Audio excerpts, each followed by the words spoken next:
believe in the ripple effect.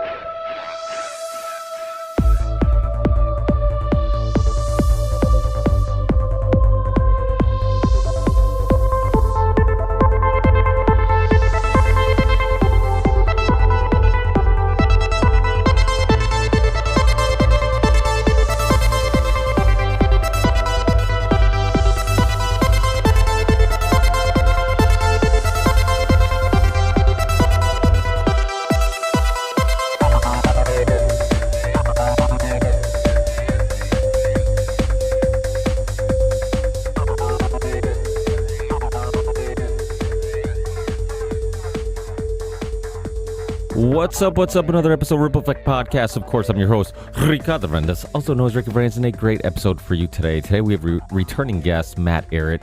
He's been on this show a bunch. He's been on my other roundtable discussion show, which I co-host with Sam Tripoli, Charlie Robinson, and Midnight Mike, called the Union of the Unwanted, and he's been on that show a bunch. He's an author, thinker, philosopher, documentary filmmaker, and Matt Ehret is always a pleasure to chat with and bounce ideas off.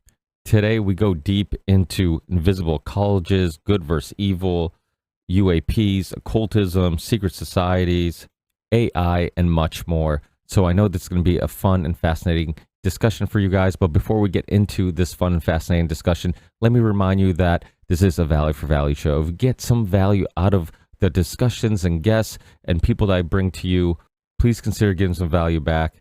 Take in consideration that a lot of time, effort, and energy goes into booking guests, recording guests, editing, uploading, and everything else that comes with running a podcast. So if you enjoyed Ripple Effect Podcast, if it helps you with your long drives, if it helps you at the gym, if it helps you get through the workday, please consider giving some value back. You can rate the show, review the show, leave comments, all that type of stuff helps with the algorithms.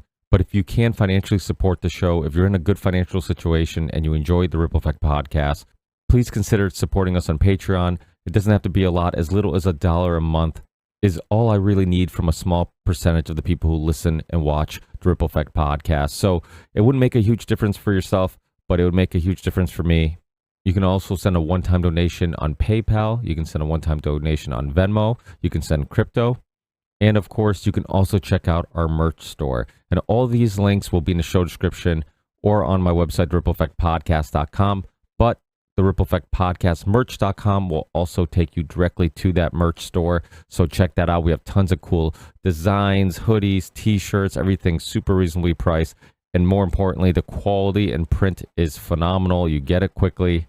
And I believe wearing some of that merch representing your favorite podcast is also a great conversation starter. Somebody might ask you about it, might spark a conversation with another fellow podcast listener. So check out the Ripple Effect Podcast merch.com. Check out the Ripple Effect Podcast.com. Check out the Union of the Unwanted.com. And that's it. Now time to check out this fascinating and fun discussion. See you on the next one. Peace.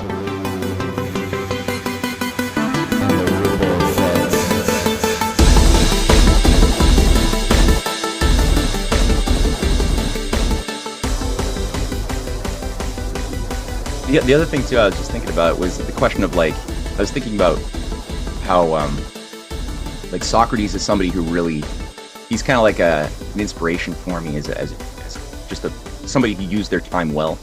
Well, I guess, you're thinking about Plato when you're thinking about Socrates, because we don't know so much of what Socrates didn't write stuff down. But anyway, the type of personality he was and what his influence was over 2,000 years of human civilization is astounding. But he never wanted fame, and his whole the reason why he is so famous and influential in shaping our civilization is because he was just so authentic, and he was willing to just die for truth. He just wanted to know what is true, who's bullshitting me, who are the experts who seem to be speaking as if they have all of the answers in the world and are attaining political power, and they're getting us into wars, and but it's these are the experts. But if I have a dialogue with them and just talk to them like human beings, asking them basic questions about the fundamental assumptions that are embedded in their thoughts that usually don't come into words, but if I just get at that, do they actually demonstrate that they know the things that they say that they project that they have knowledge of? And he found that no, they actually don't. When you ask simple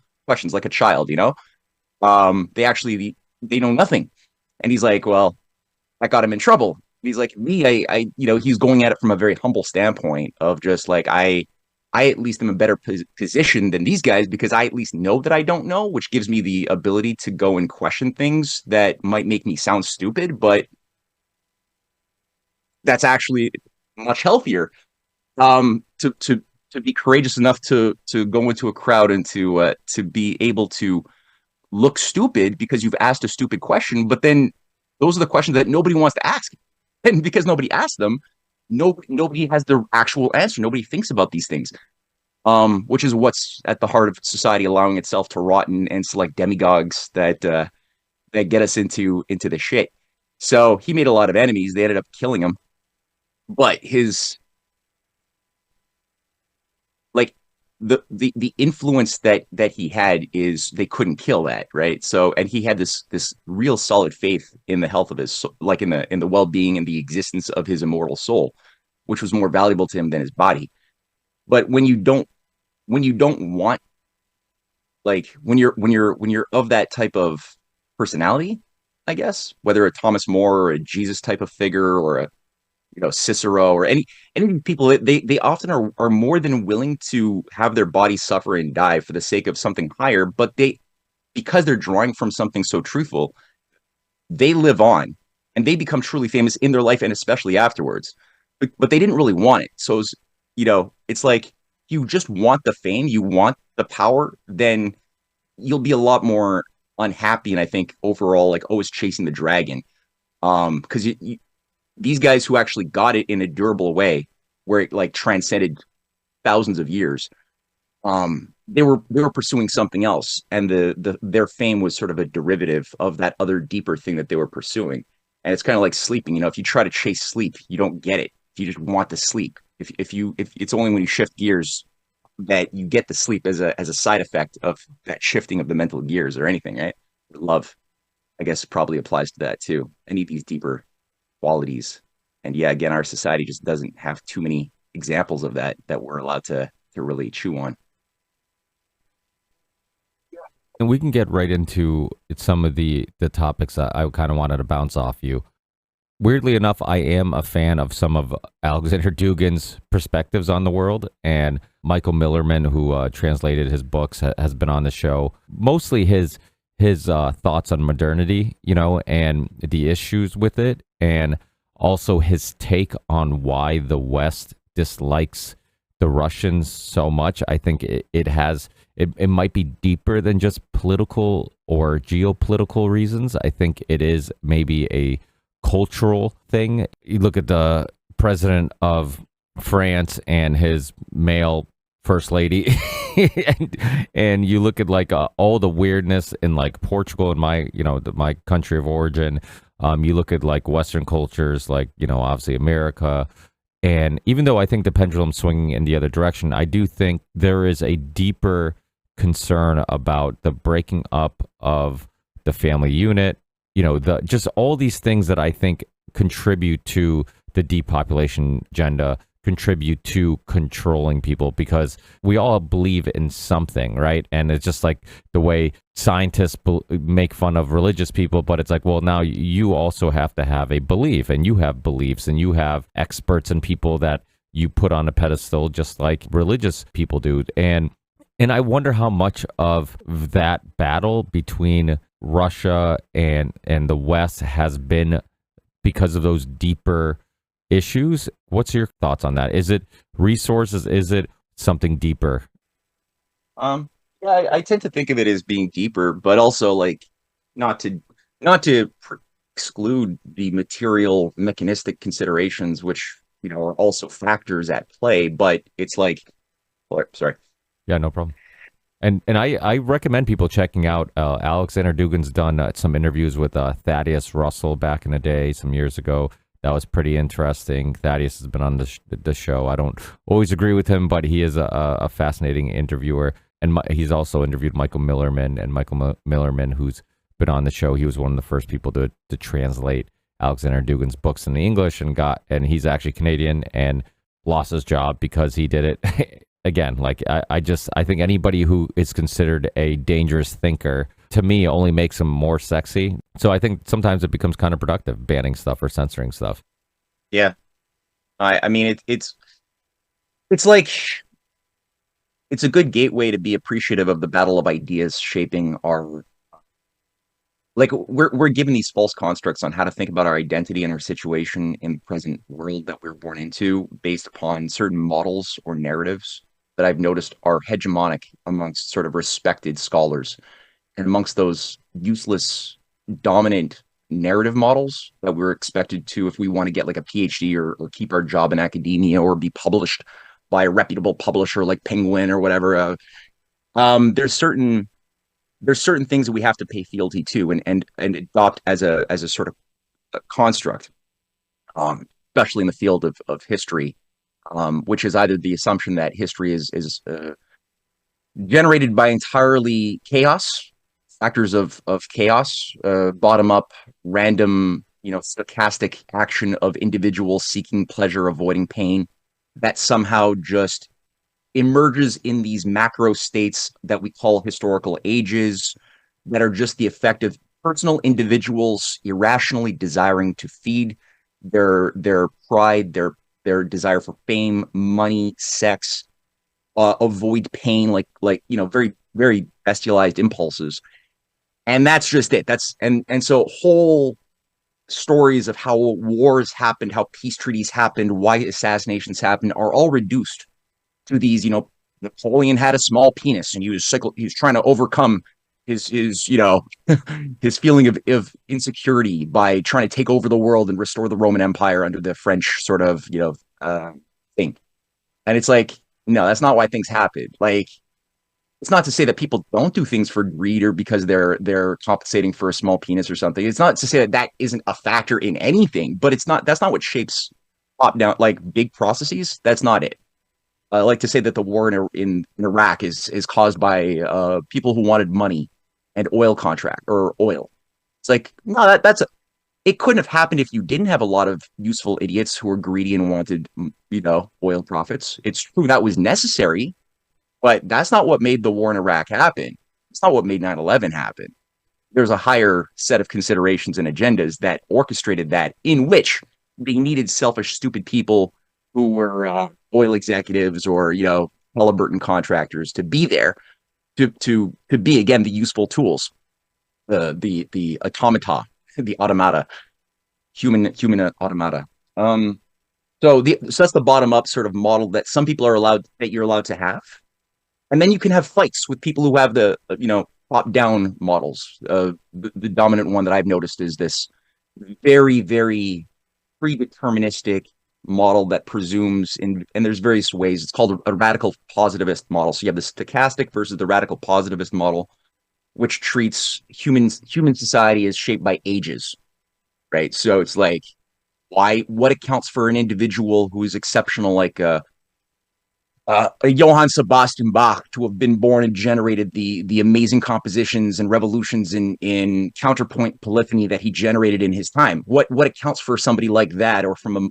a Mozart to be able to generate the Requiem, and why didn't we get that in the modern or postmodernist age? Well, the answer for somebody who adopts this other incompetent model of fake down thing is that he was born in the Baroque age, and because he was born in that age, the age shaped all of the individuals within that age to do what they did, for good or for bad. And then why did Percy Shelley do what he did? Well, he was born in the Romantic period, and the period determined what those individuals born within that whatever 140-year cycle did.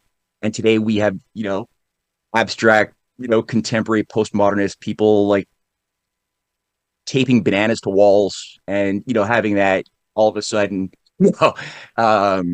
make them fame and fortune. And it's like the reason why that's happening is we're in the post-structural age of modernity, that determines all of the aesthetical choices of individuals within. So again, it's these false dichotomies of all up, top down, or bottom up constructs that we have to fit our data into to explain away causality, why things happen.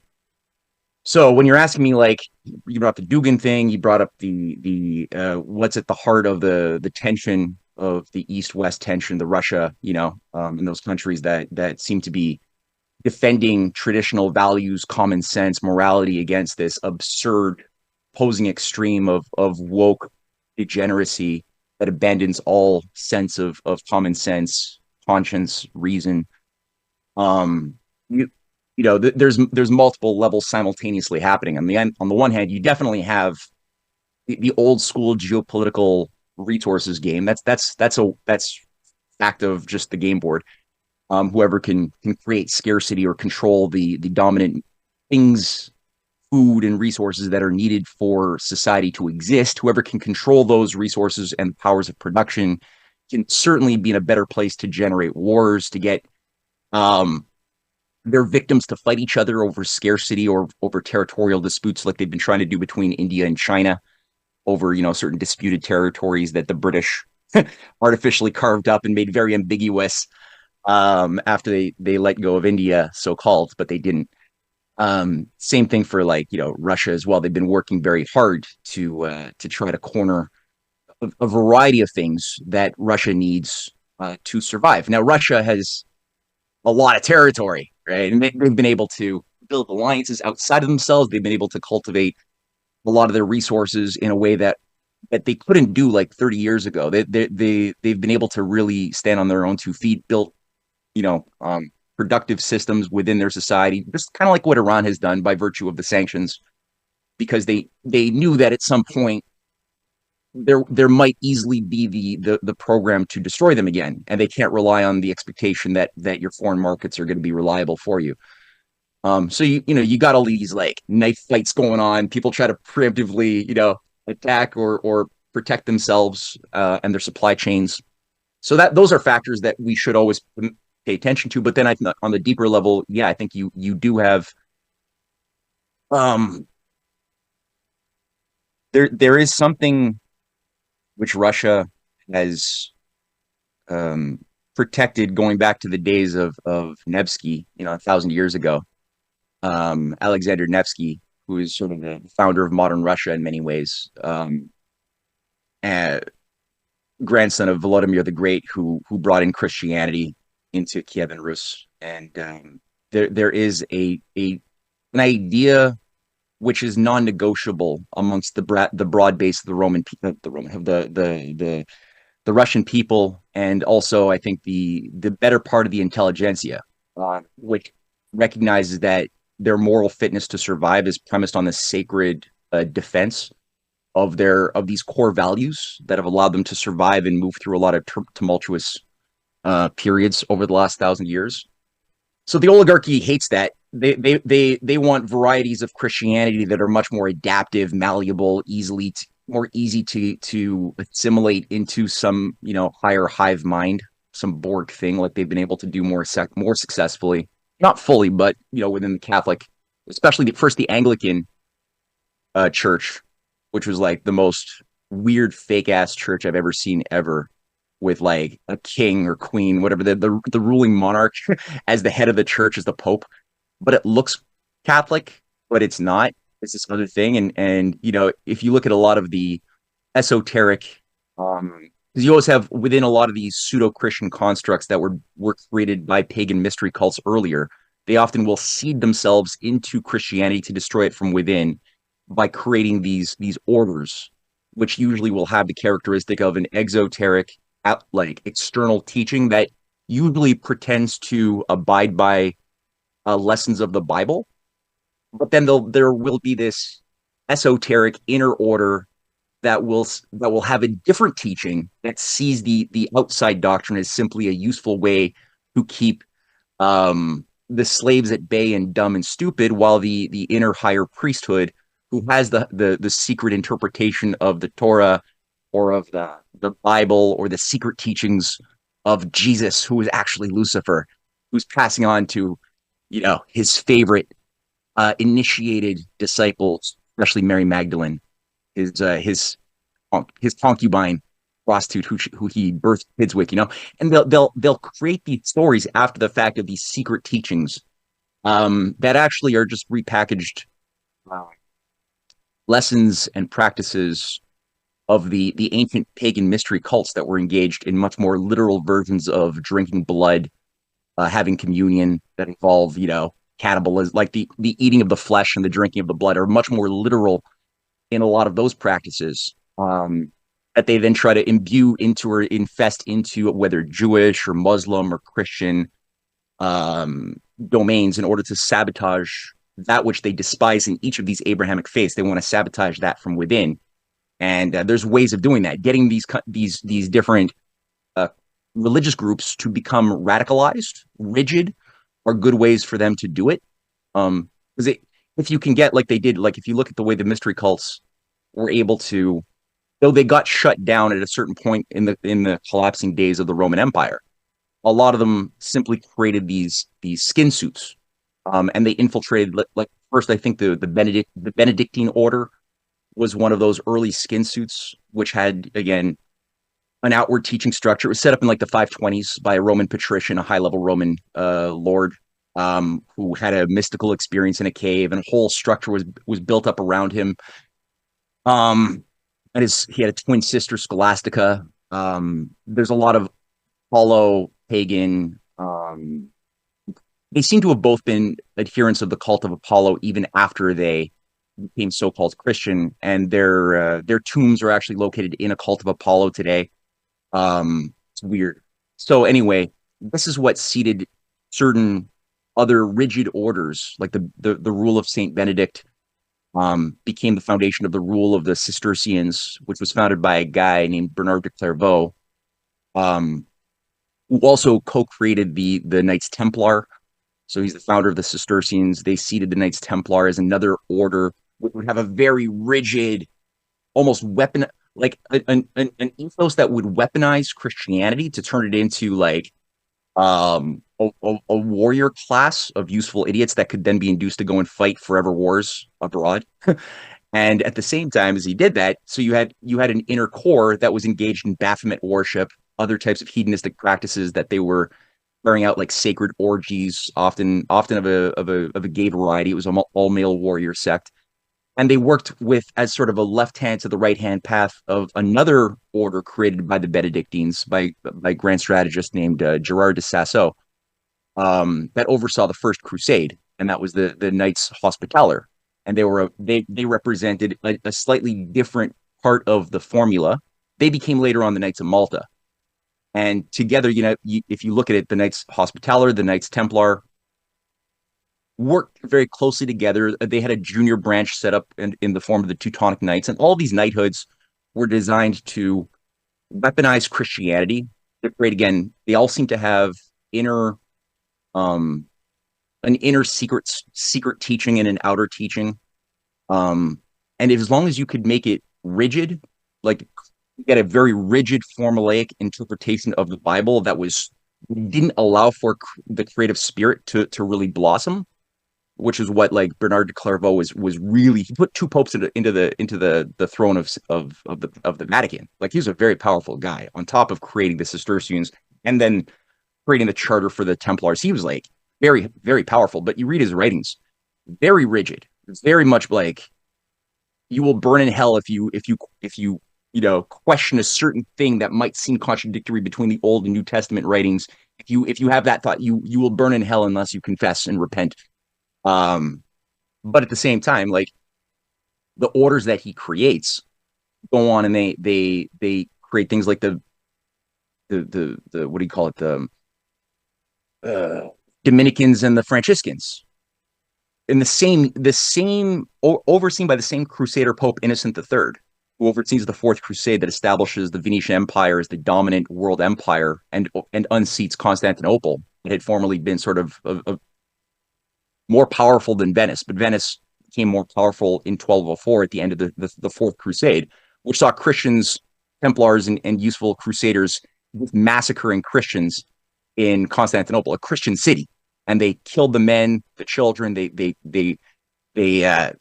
sold a lot of the women to the Ottomans in the south, what became the Ottomans, and then they stole all of the goods and brought it back to Venice and paid off the Crusaders. They never actually went to fight any Arabs. But out of that, they celebrated by creating the Franciscan and the Dominican order, again representing a right hand, left hand path, where the Dominicans were the dogs of Christ that would burn. The picture, their symbol was a dog holding a torch, which would express like burning the world over with the spirit of Christ. But it's like that's a weird way of thinking about Christ.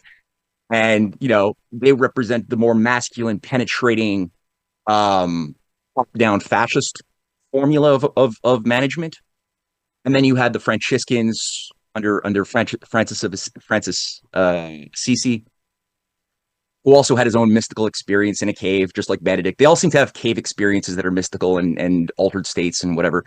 And he comes out of it with this desire to have his own order, and both him and his friend Dominic de Guzman, the Dominican founder, they both get sanctioned to create these orders that work together. Now he's preaching to the bees and the squirrels, and he's known as the environmentalist pope because he's coming up with this thesis that because God created all of nature equally, that all nature is equally divine. So a true holy man should see equal joy in preaching the gospel to a tree or to a bug or to a cat or to a human, because they're all seen as mathematically equally sacred.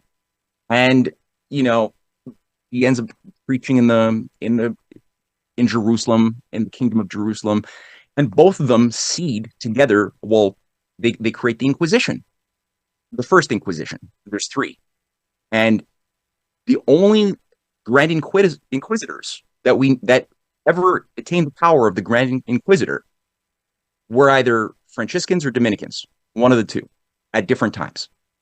And it creates a situation where you're weaponizing Christianity, So yeah, were there actual satanic hellfire cults?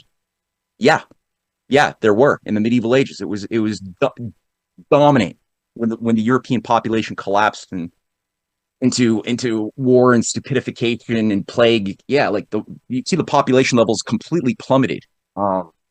So with that despair, there was a climate for end times cults that popped up everywhere. Within that despair, also people were more inclined to lose faith in Christianity. They jumped into a more Luciferian response. And that's a great way to create a Luciferian, create a very strict climate where people can't be human. They have to just live in guilt and shame all the time. If you can enforce that idea of Christianity, you will maximize creating Luciferian rebels who just can't live unless they go for the opposite extreme. Like Aleister Crowley, he came out of one of these, rigid, it's like an Anglican derivative cult called the Plymouth Brethren, and they were super rigid, like the Cistercian rule of Benedict order 800 years early, same thing. And they tend to produce a lot of Satanists. So it wasn't just Aleister Crowley who came out of that, follower of Darby and the whole end times eschatological movement. He's like Aleister Crowley even said he was always a follower of the eschatology and theology, even after he became a Satanist and joined the Hermetic Order of the Golden Dawn. He said he even gave a speech where he says, I'm still a follower of Darby and the Plymouth Brethren theology. It's just that I've chosen to take on to side with the Antichrist. That's all. But everything else is the same.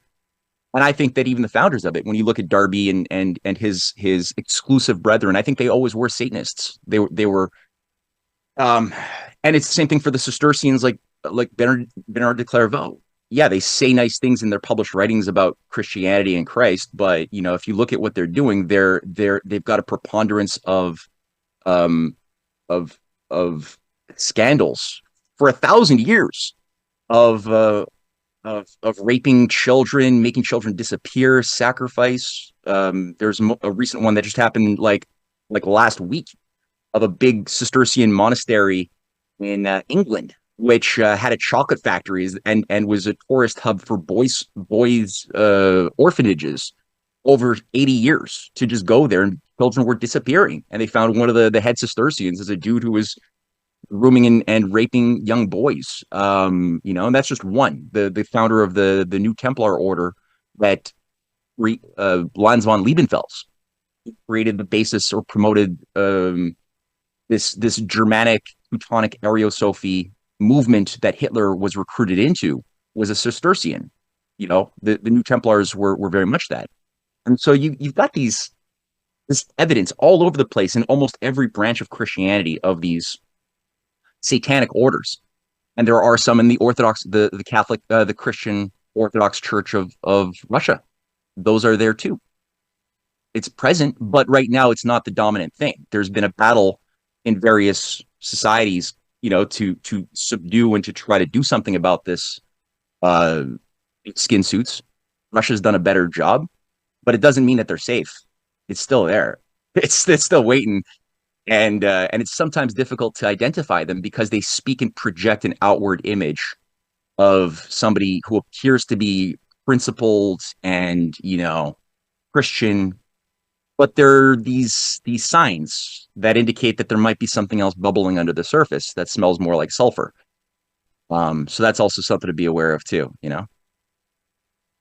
Now, with the Chinese, I mean, I think the Russia theory, I think we kind of do agree that that's a part of the conflict between the two countries and the West and Russia. But with China, there's less people kind of sparking the same discussion or idea that it could be a cultural thing, that it could be, do you see that conflict as mostly the traditional geopolitical resource driven conflict, or do you also see a cultural battle there? I see that as a 96% cultural battle. So, I mean, I follow a lot of channels, Chinese channels, CGTN and stuff. I keep my at least once a day. I check these things out. I try to do as best as I can.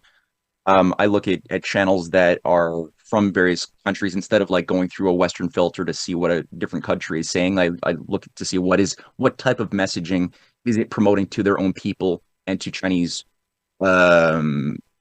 people in the external world who might otherwise speak English, because I can't speak Chinese. My wife watches also a lot of Chinese shows, like programs. You can get some on Netflix, on Weibo too. And what I'm detecting is a huge there's a Confucian Renaissance going on. And it's been going on now for some years, but it's really like I think the core of the battle over like what the identity, the top-down cultural identity of the Chinese is going to be, and is it going to, and the Confucian movement is super present right now. It's extremely, I would say, very important, and one of the only ways to account for the battles that we can see within China and between China and its enemies is through the fight over the principles of Confucius and the meritocratic system. So over 5,000 years, China's built up a system of meritocracy.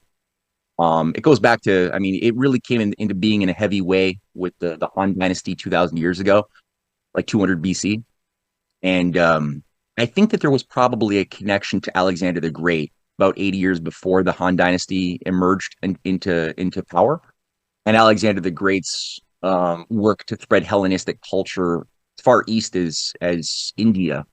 And it does seem like there were connections made diplomatically between the Chinese, but they were in still their warring states period. Like it was still warfare, like turmoil in China. It was not manageable when Alexander the Great was alive. After he was assassinated, a lot of the systems that were brought online continued to endure. You had East Bactria, Gandhara, the kingdom of Gandhara that lasted until like the 10 AD period, which is again very, very highly advanced aesthetical society with architecture that reflects the golden section, as well as a fusion of some of the Buddhist philosophy. Vajrayana Buddhism, I think, emerged with the kingdom of Gandhara and these things. So there were definitely lines of communication, economic and cultural communication between China and the Western world that would have spread through the Arabic world before Islam. And the Silk Road became sort of the form that took that time. So the first iteration of the Silk Road, I believe, is a continuation of what was created by the dynamic created by Alexander the Great before he was murdered. Then, like so many things, it got decadent, it got, corrupted from forces within and without, and eventually it fell into shambles. And for 400 years, China fell back into a warring states period with kind of like what happened to the Western Roman Empire when it dissolved, and you had all of these like Ostrogoths and Visigoths and like Franks, and everybody was like becoming little warlords fighting over territory and forever wars. And that was kind of the same thing that happened in China until like the 7th century, when the Tang dynasty was able to be established. And they recognized that you philosophically, if you're going to avoid these perpetual states of discord and collapsing into degeneracy, you need a strong philosophy that values like both creative change, but also certain principles that are non-negotiable, which were contained pretty thoroughly in the books of Confucius, the Analects, the Five Classics, the books of Mencius.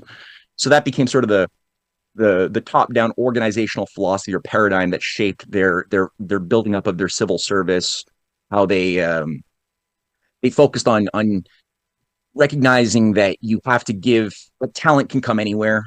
So even a poor peasant family can produce a child of genius, and you will never know unless you provide the means of giving everyone access to the test that will give them an access to break out of their peasant lifestyle and get responsibility. And the more responsibility that they get, if they do it well as a job, they should be rewarded with more responsibility.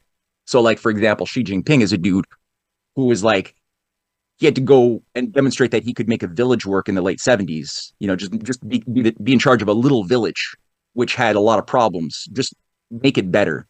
And he was able to do the job effectively and was rewarded by becoming a mayor of a broader village, and kept on being rewarded by being vetted through accomplishments that were measurable, to the point that he was made a governor of a province and then a governor of 2 provinces, and then so you had this kind of like reciprocal back and forth, the constant dialogue with the population to see if the population do they have grievances with the administrators overseeing their thing.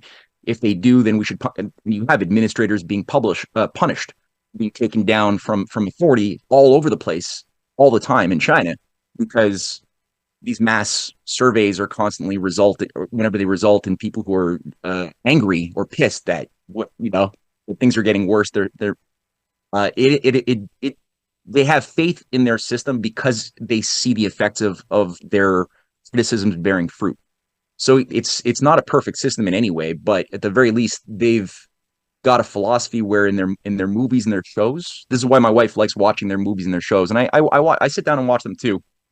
And it's true. It's like nothing you could get in the West, as far as like, there's always a moral lesson. There's always embedded within the stories ideas that make you understand the nature of evil better, how enemies will use and capitalize on your pride or your other weaknesses in order to have you self-destruct. Like there are these things that are designed to make the audience more wise and more sensitive to just being how important it is to have your heart and your mind working together as a lesson and outcome embedded subtly within the storylines. So there is a huge Confucian renaissance. They're trying to make Confucius cool. So the reading of the classics is something that they're trying to make cool, embedding it into a lot of the popular music. Again, the shows, and they're going also this strategy when you look at like CGTN's Africa channel, because they also have channels for like different countries that are doing business with China. So one thing that I've noticed that I like that they do is that they're trying to look at the deep history of Africa within the CGTN. You get this a lot, of like trying to encourage the Africans to appreciate the deep pre-colonial history of Africa that made them great, like whether it was in the case of Black Africa's development of some of the biggest architectural feats of Egypt when they were in charge, or various lost kingdoms that achieved a high degree of technological excellence that the Western colonialists destroyed, especially after the 17th century. These are all things that you see, or just the efforts to try to revive people's appreciation for Kwame Nkrumah or Patrice Lumumba's works and policies in Africa, which these were Pan-African leaders who got assassinated by the CIA. And their memories were were largely targeted to be wiped out, because if Africans remembered who they were, they would actually have courage to start standing up against a lot of these colonialists that have been raping them. So China's got this different approach when they're thinking about culture, with themselves as well as with their neighbors, that I admire and respect.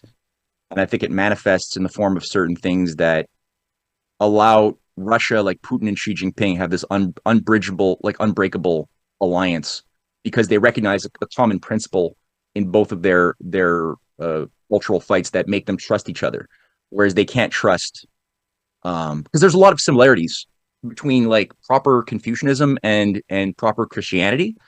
There's core principles that are the same principles, but that just were discovered and given words or description in the distinct cultural matrices that they emerged out of. But like the principle of like do unto others as you would have them do unto you of Christ, that's one of the first principles of Confucius, except that's portrayed in a negative form of do not unto others as you would not have them do unto you.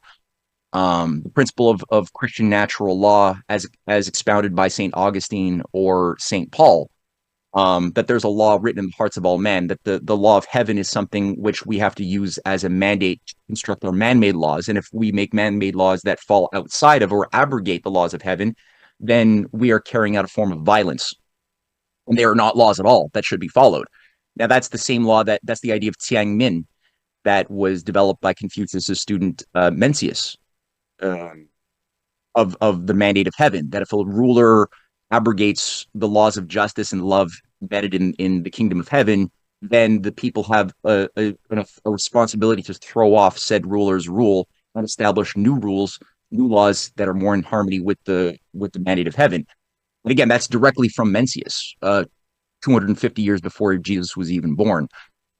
So, or there's principles of Li, of Ren. The ideas of agape and Ren are very similar as far as the highest quality of love of all mankind, instead of just the love of eros or friendly love. But there's this higher love. Li, the principle of justice, or principle per se, above the material world that shapes and organizes things, that only the philosopher can, or the person who's the true philosopher, who like loves justice more than their security or fame, like loves wisdom, philosophia. That's very much in both Confucian and Christian worlds. And so there's a lot to work with as far as people who think on that higher level, which I believe Putin and his intelligentsia, Sergei Glaziev, Lavrov, and many others are they've tuned their minds to that, as has Xi Jinping and his trusted entourage, and they're both doing battle with the same World Economic Forum operatives that have been working to infiltrate both of their societies and destroy it from within. In China, there is a similar fight. We could see, just like in the West, that you have satanic cults that have embedded themselves, acting like they're representing traditional Confucian values and Chinese values, but they're not. They're actually satanic cults. And we see one of those big ones, I think the most powerful one, internationally at least, is in the Falun Gong. That's just one of the most powerful satanic cults that are masquerading as it being the heirs of the traditional values of China, but they're not. They have much more in common with what L. Ron Hubbard and Aleister Crowley created with Scientology than they do with anything Chinese.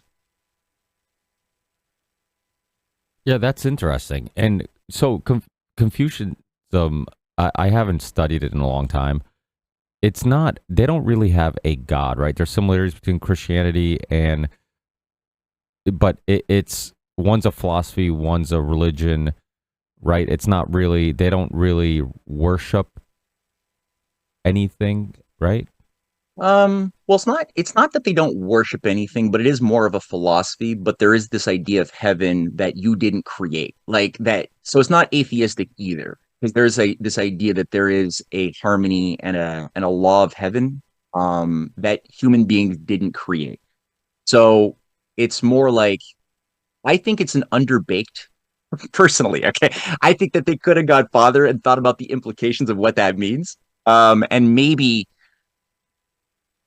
I don't know what the reasons were why, but there is like the idea that justice, morality are baked into the universe. and that's part of the law of the mandate of heaven per se. So that if you don't follow it, that society is destined to decay and collapse into turmoil if it's not followed. So again, it has it's more developed in terms of its ethical when it treats ethics, it's a lot more uh developed in that sense, like why you should do good, other things. But in terms of the higher metaphysical discussion, as far as the health of the soul, what is the soul, what is God, they don't really, they don't go there so much.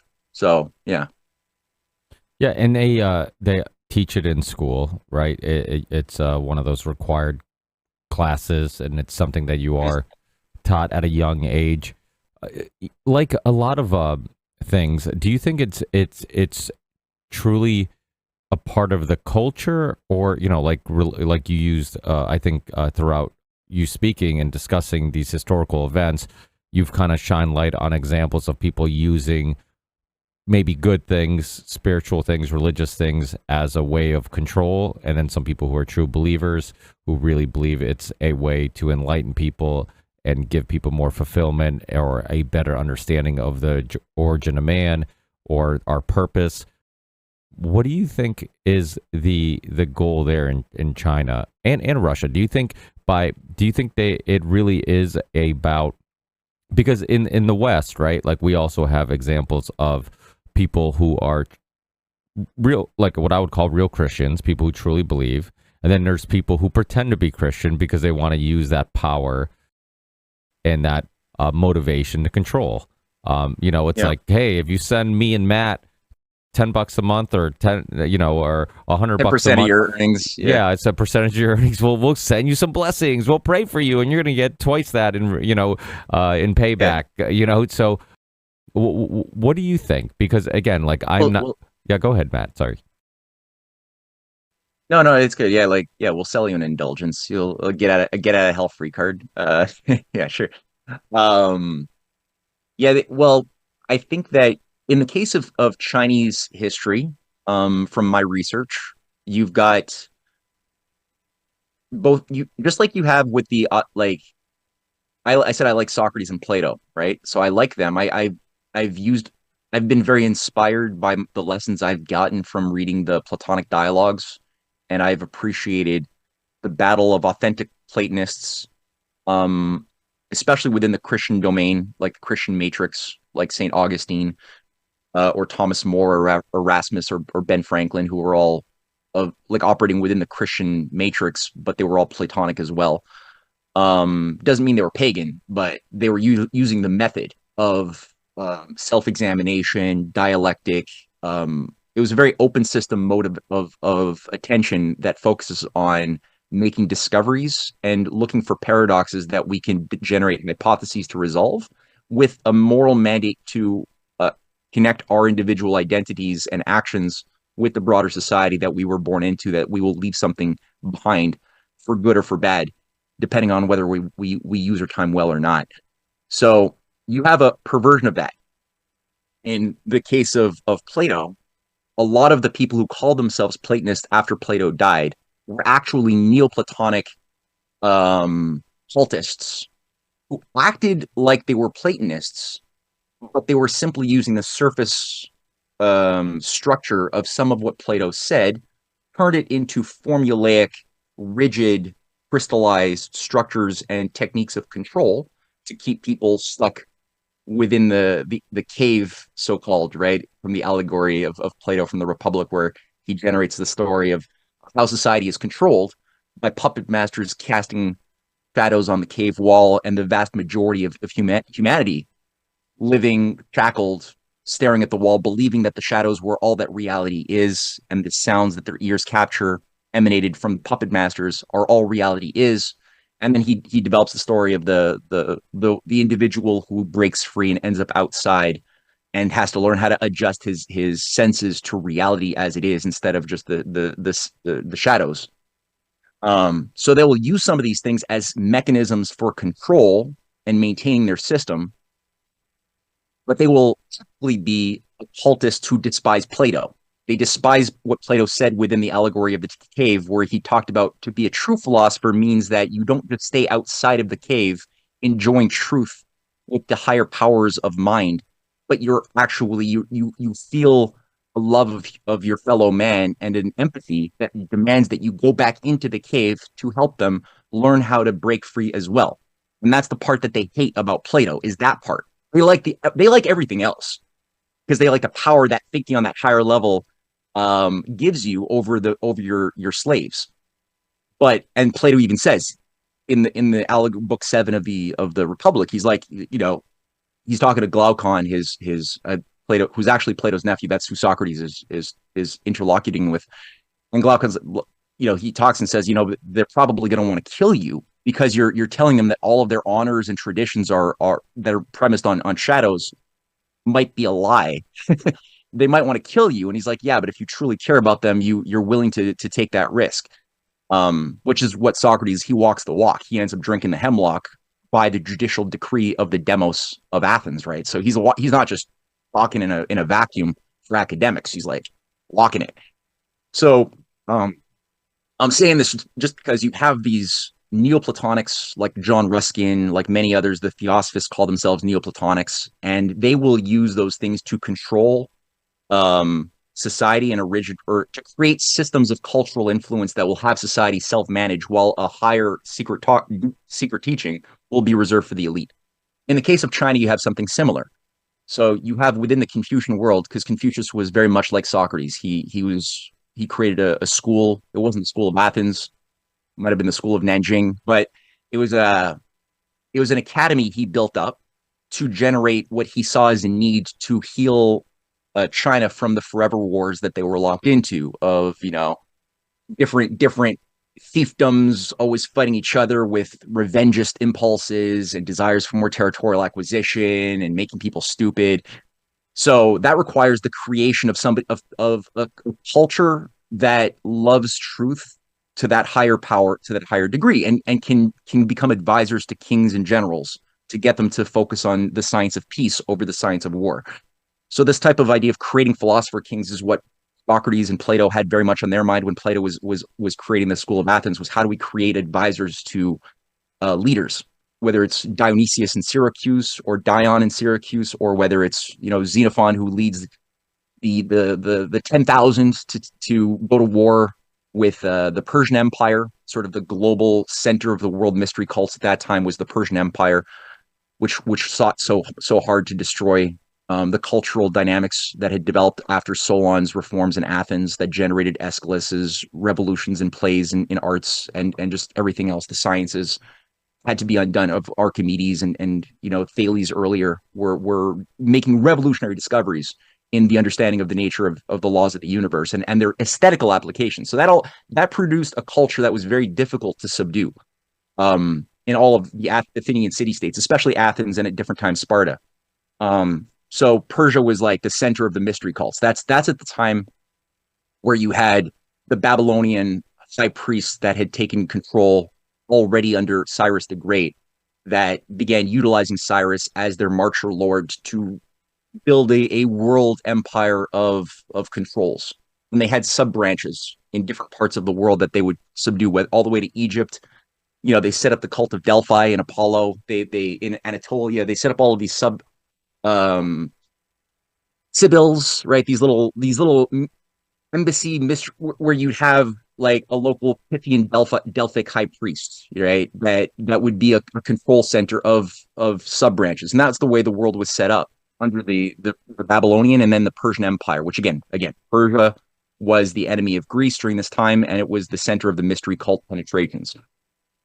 And so the people who were doing the best creative battles to fight against it were directly out of Plato's academy. Same thing for Confucius when he sets up his academy. His students, like he himself, is becoming the advisor of leading governors of the Chinese political world in the kingdom of forgetting the names of my kingdoms now, but he's actually becoming a leading advisor. He's a policymaker. He's becoming a minister. His students are becoming ministers. They're getting thrown in jail. Some of them are getting brutally massacred as well. Whenever you have you make enemies. So it's a fight. It's not just like a philosophical school. It's a practical school in the fight against this oligarchy. So after Confucius dies, there's a school of Neo-Confucianism. They become the legalists in many ways. So the legalists are those who see the usefulness of the outward form of what Confucius writes in his Analects, and they see it as a good tool of control. And they're like, we can use this to get people to have the right behavior. They're only behaviorists. They reject Confucius's notions of metaphysics, of morality. They don't. It doesn't mean anything to them. They just like behavior and control. So these legalists, often calling themselves Confucians, had overseen some of the worst slides into tyranny throughout China's history. And it Confucius, just like Plato, is falsely blamed often for the evil done in his name. Or the Christians are often blamed for the evil done in the Crusades or the Inquisition, or there's been a lot of evil, a lot of wars done, justified by the idea of Christ. But it would be wrong to say it was Jesus's fault or Christianity's fault per se. It was, you had these fools allowing these infiltrations to come in. So I would say, like, today, there is a bit of a mixture, I suppose. You, on the one hand, have a need for, like, I definitely see the cultivation of the morals and the deeper, the soul of the people, which is something that I see within the arts being promoted right now in China. And the general Confucian Renaissance is premised not on just rigid behavior, but you do have a little bit of that too, right? Like, there is this idea of the need for having command and control. And in that sense, yeah, Confucian philosophy has been used just in the same way that Christianity has been used to get, behavior to accommodate a certain type of, like, desired outcome. So we got both of them happening simultaneously. I don't think it's happening in the tyrannical, evil way that is often projected in a lot of the Western media about China. When I look at, like, why they're doing it, and again, there are bad people in China. No, there are, but I could understand when I look at the level of infiltration of China through NGOs, CIA front groups, nominally Christian organizations that are CIA front groups designed, or Soros operations that had set up, and infiltrated China over years to try to, like, get the society to go into color revolution, like they've tried a few times starting in the 80s. Or that are using Taiwan or Hong Kong as a base of the CIA and MI6 and broader Western military industrial complex to create a justification for a war, and a new tack that has been prepared onto China. There's a whole thing. There's a whole spectrum of hostility that are carrying out multi-leveled warfare on China right now. That also involves the utilization of Chinese fifth columnists.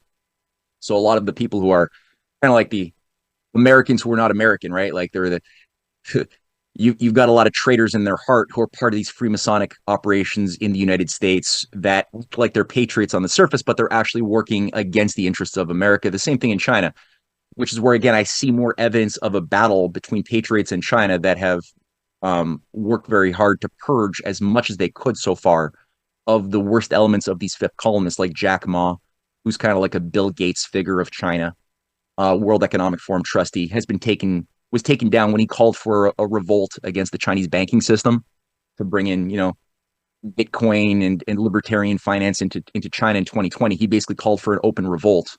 And his Alibaba Pay, his Ant Group, is actually based in the British Cayman Islands. And Carlyle Group of George Bush, senior and junior fame, is one of the dominant shareholders of the Alibaba Ant Group, which is behind a lot of the worst elements of social credit. So if I actually look at, like, where I find there's a lot of misinformation about Chinese social credit, but where I do find the actual worst expressions of this thing, there is no nationally controlled social credit. That's a lie I've discovered has been, like, promulgated, but you don't have that in China. What you have are these private things like Ant Pay, Ant Group that people have been tricked into opting into that gives people social credit scores. It's not like everybody in China has a social credit score. It doesn't exist unless you're a corporate entity that has a lot of political influence. In that case, yes, you have a social credit score as a corporate entity. They're trying to rein in because a lot of these corporate entities have billions of dollars of assets and wealth and power and are under the influence of foreign interests that want to destroy China. So for the corporate entities, yeah, they do have social credit scores.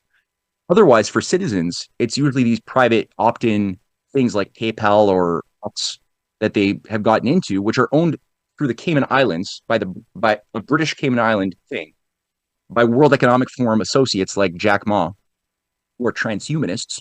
I think is Satanist actually. There's all pictures of Jack Ma doing a little satanic thing, you know. And I see that they've been working to take these guys out of power. Right. So I've got things like that. I got the evidence of the Chinese state in legal battles with various private companies surrounding Ant Group and Ant Group directly over their abuse of the Chinese people, over their abuses of predatory lending that are getting the Chinese people into more debt that they can pay, other things like that. 5.2 million high-level Chinese Communist Party officials have gone to jail. Just last week, we had the former governor of the Bank of China who's given like a 30-year sentence in jail for corruption. Two members of the Chinese Interpol, like had two heads of the Chinese intelligence security apparatus, who were patrons of Miles Guo, the guy who's been working with Steve Bannon, who's part of the Falun Gong connected global operation as a deep state to try to overthrow China and to institute a Taoist sort of revolution. That same Miles Guo had the protection of two of these Chinese it's like the Chinese version of the CIA. I forgot the name of it. Who've gone to jail, given life sentences in 2019 and 2020. So it's like I see battle and I see effects that I can measure of this battle at the same time as I see a cultural fight to try to bring about a certain moral development of the people at the same time. So I see all of that happening, and I don't see anything analogous to that happening in my Western part of the world. I don't see any of the transhumanists here getting punished, getting taken down. I don't see any Wall Street bankers going to jail. I don't see anybody with the five eyes facing justice. And I see it there. So that again is one of my data points that I use to formulate my hypotheses about what the hell is going on in China, you know? Well, and you're hitting on some really important points, because the reason why I asked you that question is because there is this, seems to be a battle, you know, good versus evil, this spiritual battle during COVID. Everybody kind of felt it, even if they couldn't describe it, even if they didn't know what was causing it, they could feel it. It's almost like you were making spiritual people or non-spiritual people spiritual because they couldn't deny that they were sensing and feeling something. And, you know, with this good versus evil thing, it's like sometimes it looks like the good is China and Russia and the evil is the West, you know, in regards to some of the agendas, right? And it's not, of course, that's not always the case, and that kind of simplifies it. But there is this thing where transhumanism, like you were saying, the direction that we're going into, and with, like, you know, you look at just recently the OpenAI whistleblower who, you know, mother came out and I don't know if you've seen the story, but, you know, it said that it was a murder, it wasn't a suicide. You look at you know, all these drones and you know what people, the UAP conversation, the UFO conversation, the anti-gravity conversation, all these things, like, you know, I think all these things are connected, right? It all comes, like, our interest in all these topics, everything from like AI, everything from you know, ancient aliens and ancient civilizations with Graham Hancock and Ben from Uncharted X or Jimmy, I forget what Jimmy's last name is. He does a lot of good stuff on his YouTube channel, Corsetti. And you see, like, all these things are intertwined because it's like, it seems like it's man versus machine. Like we're transitioning into something almost unknowingly in some regards, because the people doing the work either knowingly are doing it, knowing that the end game could be this combination of man versus machine. I can. How do I do this? Screen share. And I know you. Let me see if I make you a host or co-host. I think you can do it. But you've done.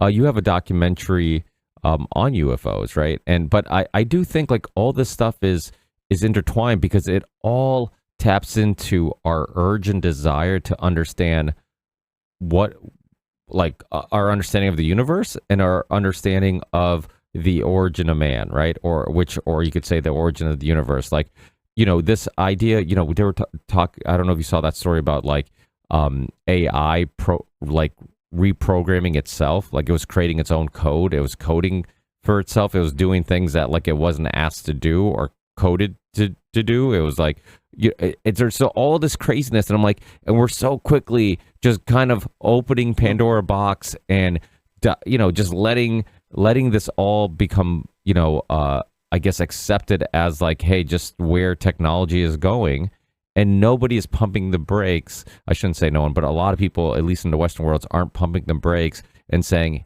hey, like, what are we doing and where are we going? And I think when it comes on to like philosophers or spiritual people who ask the larger questions, like they ask the questions of like, what's our purpose? Why are we here? Like those are the type of people that are pumping the brakes. Those are people who are concerned. And, this materialistic mentality in the West where it's like everybody just so caught up in their own little world and their own chores and things to do. I just feel like they don't realize they're driving a car into, off a cliff, and they're too busy driving and sightseeing or maybe texting while driving that they're not noticing that like this might go off a cliff.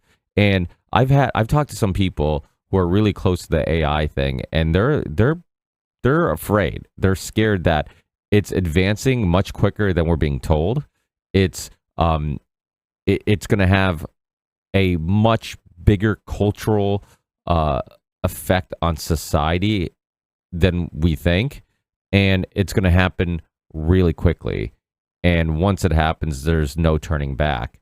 And what's your thoughts on all this? Do you see how I find all these things are kind of interconnected, because it's all kind of about like, okay, if it's ancient civilizations, if it's about the origin of man, like but to understand the origin of man, if there's anti-gravity stuff or there's stuff from another planet, or if it's UFOs or whatever, or if there's a civilization living underneath the ocean, because there's tons of people seeing UFOs coming from like that, also will affect our whole story of man, right? Because that also means like, okay, are we not alone? Are there parallel civilizations?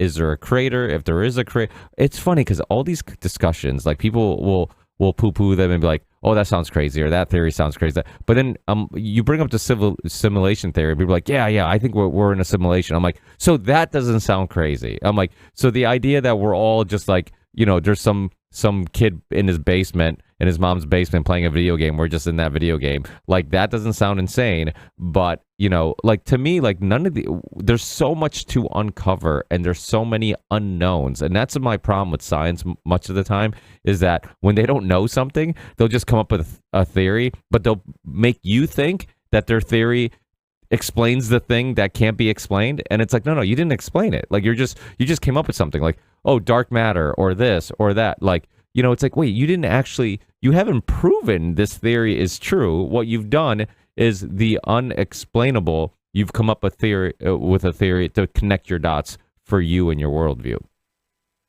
Yeah, well said. Well said. I think that it's useful for people to review based on these considerations that you've just shared. AI, UFOs, parallel civilizations, things like that. We are getting hit heavily with psyops, like everywhere we look. It's huge. Congressional inquiries and whistleblowers are being given like mainstream media coverage over government collusion with UFOs and reverse engineering that's given us the atomic bomb, and drone tech that they're saying is anti-gravitational, that this dude who blew his brains out and then lit his Tesla truck on fire apparently wanted to bring the attention of the world about effectively UFO anti-gravity tech that has been used for drones that the Chinese have access to, that we also do, but they're talking to bad aliens. We have good aliens on our side, and all of this shit. It's like it's become like mainstream now. Like shit that 20 years ago you think would be reserved for like quiet water cooler discussion with two people at work is now like just everywhere. So, okay, the way I tend to think about this is that so that you're right that I did a doc. Well, I did. My wife and I have been doing a whole series of videos on the hit called "The Hidden Hand Behind UFOs," based on some of our research that grew out of our work on the occult and the mystery cults underpinning human civilization. So we've been doing this sort of back and forth, and we found that we thought these were two separate lines of investigation, but it's actually the same investigation. I thought there were two. I was wrong. They're the same thing. Um, and so the newest episode 3 that we released recently is called the Age of the Sorcerers, and it's all looking at like the crafting of a world religion that would be like a synthetic world religion that would be internally consistent, that's been animating the drive for a few centuries now, of a cult like a cult ritual. They're working to get rid of, to detach humanity from those aspects of culture that have made us unmanageable and unadaptable to the systems of evil that the oligarchy demands we adapt to, as far as just being a normal slave society that does, you know, that lives only for bestial impulses during the day and night, and does our duty according to being useful cogs in a machine as slaves, but without any higher faculties that we can awaken. So they want to get rid of all of those cultural aspects in every society, whether it's Hinduism or Buddhism or Confucianism or Judaism or Islam or Christianity. They want to, there's qualities within those cultural movements that they want to destroy, and then maybe redefine, if they can't totally destroy it, around a new set of narratives about what these things are. What is Muhammad? What was Jesus? What was Moses? What was, Confucius? What are these stories of the different Hindu deities in the Bhagavad Gita or the Upanishads? And what was Buddha,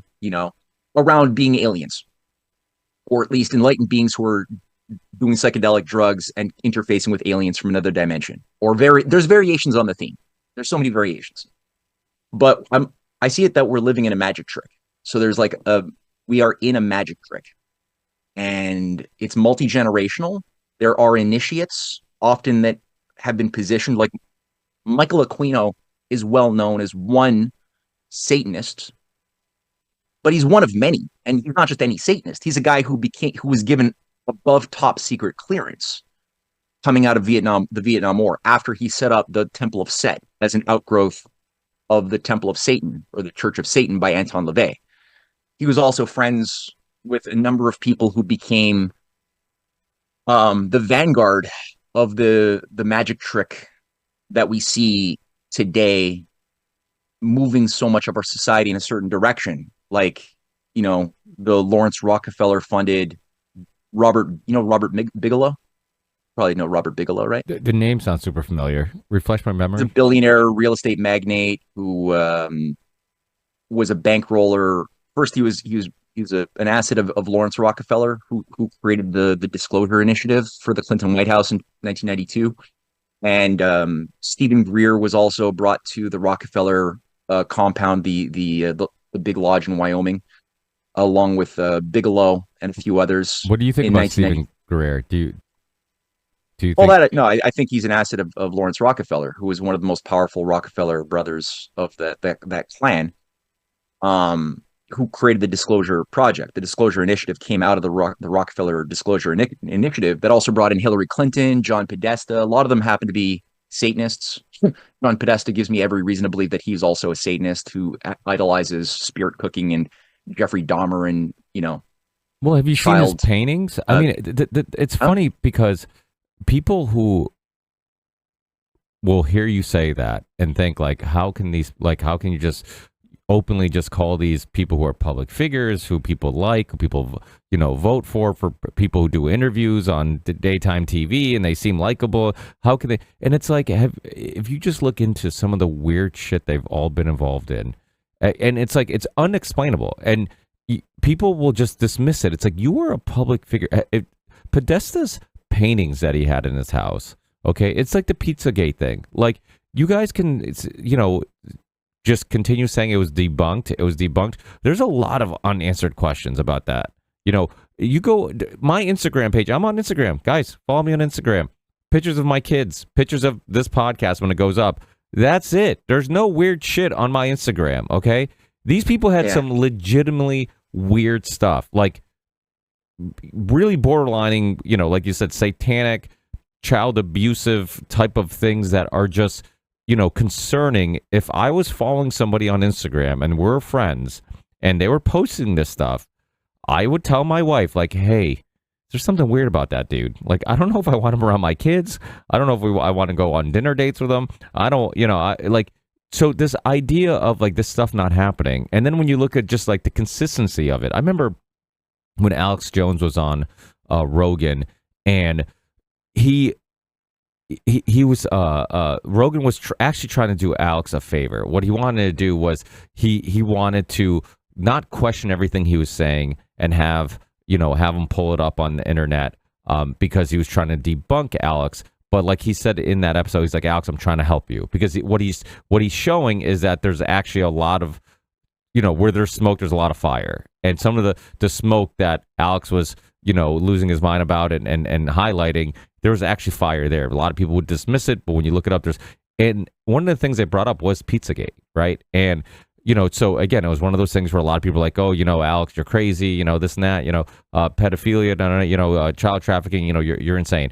And then they pull up the emails, and they're going through the emails, the Clinton emails, and you're like, okay, what do they mean when they say this many hot dogs? What do they mean when they say, like, okay, maybe one email, maybe two, but when there's tons of emails that make zero sense, that does not sound like a casual conversation between friends or people who work together, coworkers or whatever.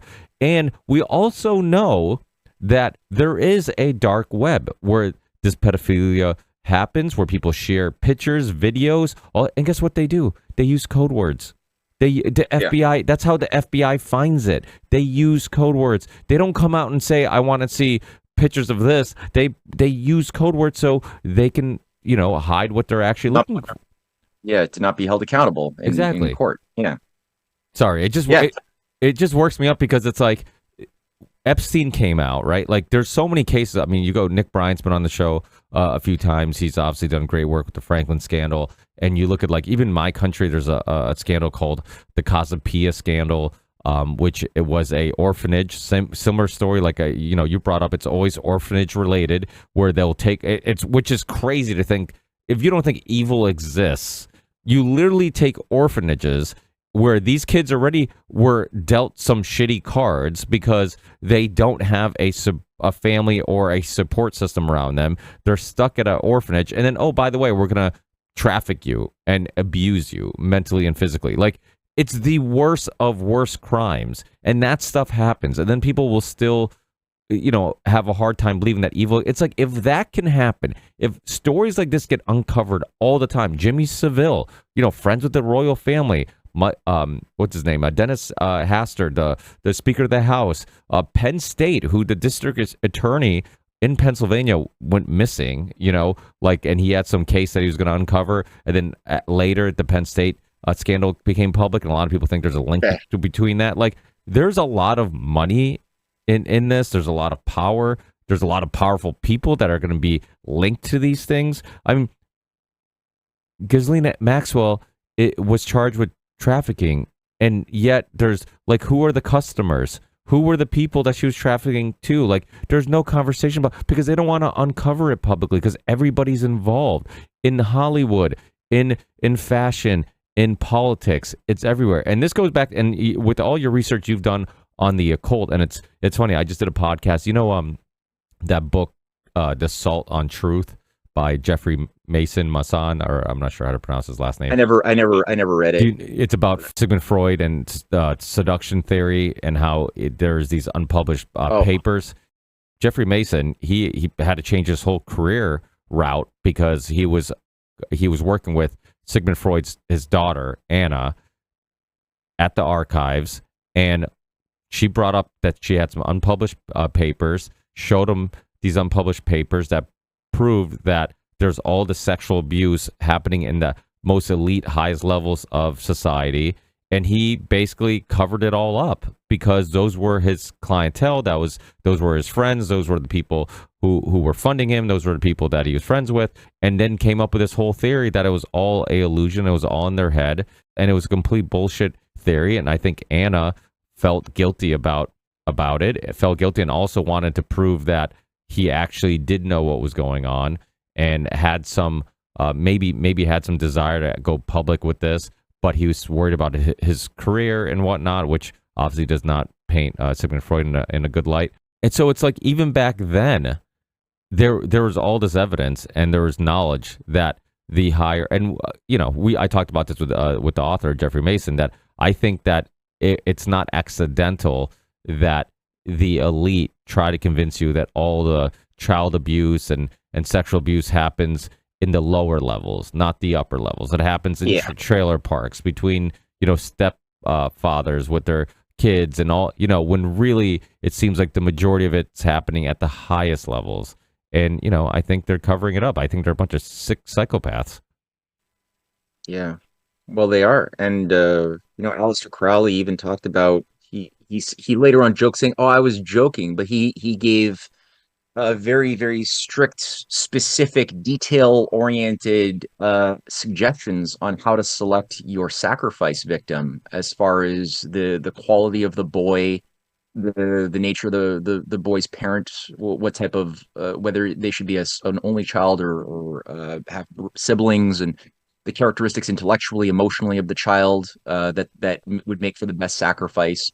And he even alluded to his own child. I think two of his infant children also died very, very weird circumstances. And I think there was an allusion he made to how they were sacrifices in his own rituals. So there is, when you get into the inside out world of this, the metaphysics and cosmology of these occultists who tend to set the tempo for every other consideration shaping the political, geopolitical, economic sort of lower level dynamics in society. But these are lower level. They're secondary to the deeper religious belief of the oligarchy, of the high priesthood, that does maintain a direct continuity from the ancient Babylonian high priesthood all the way up through various material reiterations, but it's the same thing in its principles. And I think in that sense, and I was bringing up, Michael Aquino as being not the only top secret clearance figure who controlled the revolution in military affairs. He brought in Wesleyan Institute into reorganizing and brainwashing the vanguard of the new Mithraic sort of super soldiers that they were trying to brainwash in the early 1980s. That were a movie, well, first a book by Ronson, and then a movie was actually made on this actual real story of the men who stare at goats. And it was Michael Aquino in his paper Mind Wars and his works in bringing in this new revolution in military thinking that would both weaponize electromagnetic conceptions, but also psychic telepathy, other things that would convince super soldiers that they were. It was called the Jedi warrior program. That's what they called the damn thing. Based on giving the soldiers this sense of superiority, that you are the new Grail Knights of the new Crusades with superpowers to move on the astral plane with the help of psychedelics and transcendental meditation, and you could run through walls by aligning your particles, and you could remote view what is going on in Afghanistan and everything else. Have you heard about the what is it called? The telepathy tapes? Rogan brought it. It's funny because the podcast went viral because Rogan brought it up, but it has something to do with like honestly, I haven't had a chance to listen to it, but or watch anything related to it, but it briefly had something to do with like they had these nonverbal autistic kids in a different room than like the parents, and they were picking out or picking like 90-something% of the time they could pick which number their parents were thinking about, or like they're doing all these tests, and it proved that something there was some connection, some conscious connection. And I've always been intrigued with this. That's why I had Rupert Sheldrake on my show years ago, to explain morphic resonance and all that stuff. And I think Dr. Tom Cowan and his theory with water that, there's DNA or some type of a living, like everything is consciously connected in one way or another. And you look at like spiritual, old spiritual worldviews, like that we're all one and we're all connected, or even the resurrections. We die, we resurrect, like that. That kind of makes sense because we die, we decay, we go into the soil. An animal eats that grass. That animal is eaten by another animal. It's like we're all kind of recycled on this planet. I kind of look at it almost like we look at water, right? I remember when I was a kid, somebody's like, like we don't make more water. It's just water. It's in the ocean, it evaporates, comes down. It just keeps being recycled on this planet where it's all here. And I'm like, that's kind of like the way you look at humans. You could look at it that way in regards to kind of trying to understand people who believe in resurrection. And then it goes into epigenetics and this idea that we can inherit other people's traumas and memories and all. So it's like, all these things are freaking connected, and they all seem to be pieces to a giant puzzle that I can't figure out. Well, it's I think part of the problem there is that our standard models of what we're told we have to abide by if we're going to be able to carry out proper science. Or I took jabs at a few of those as far as it applies at the very beginning of our chat with the science of history.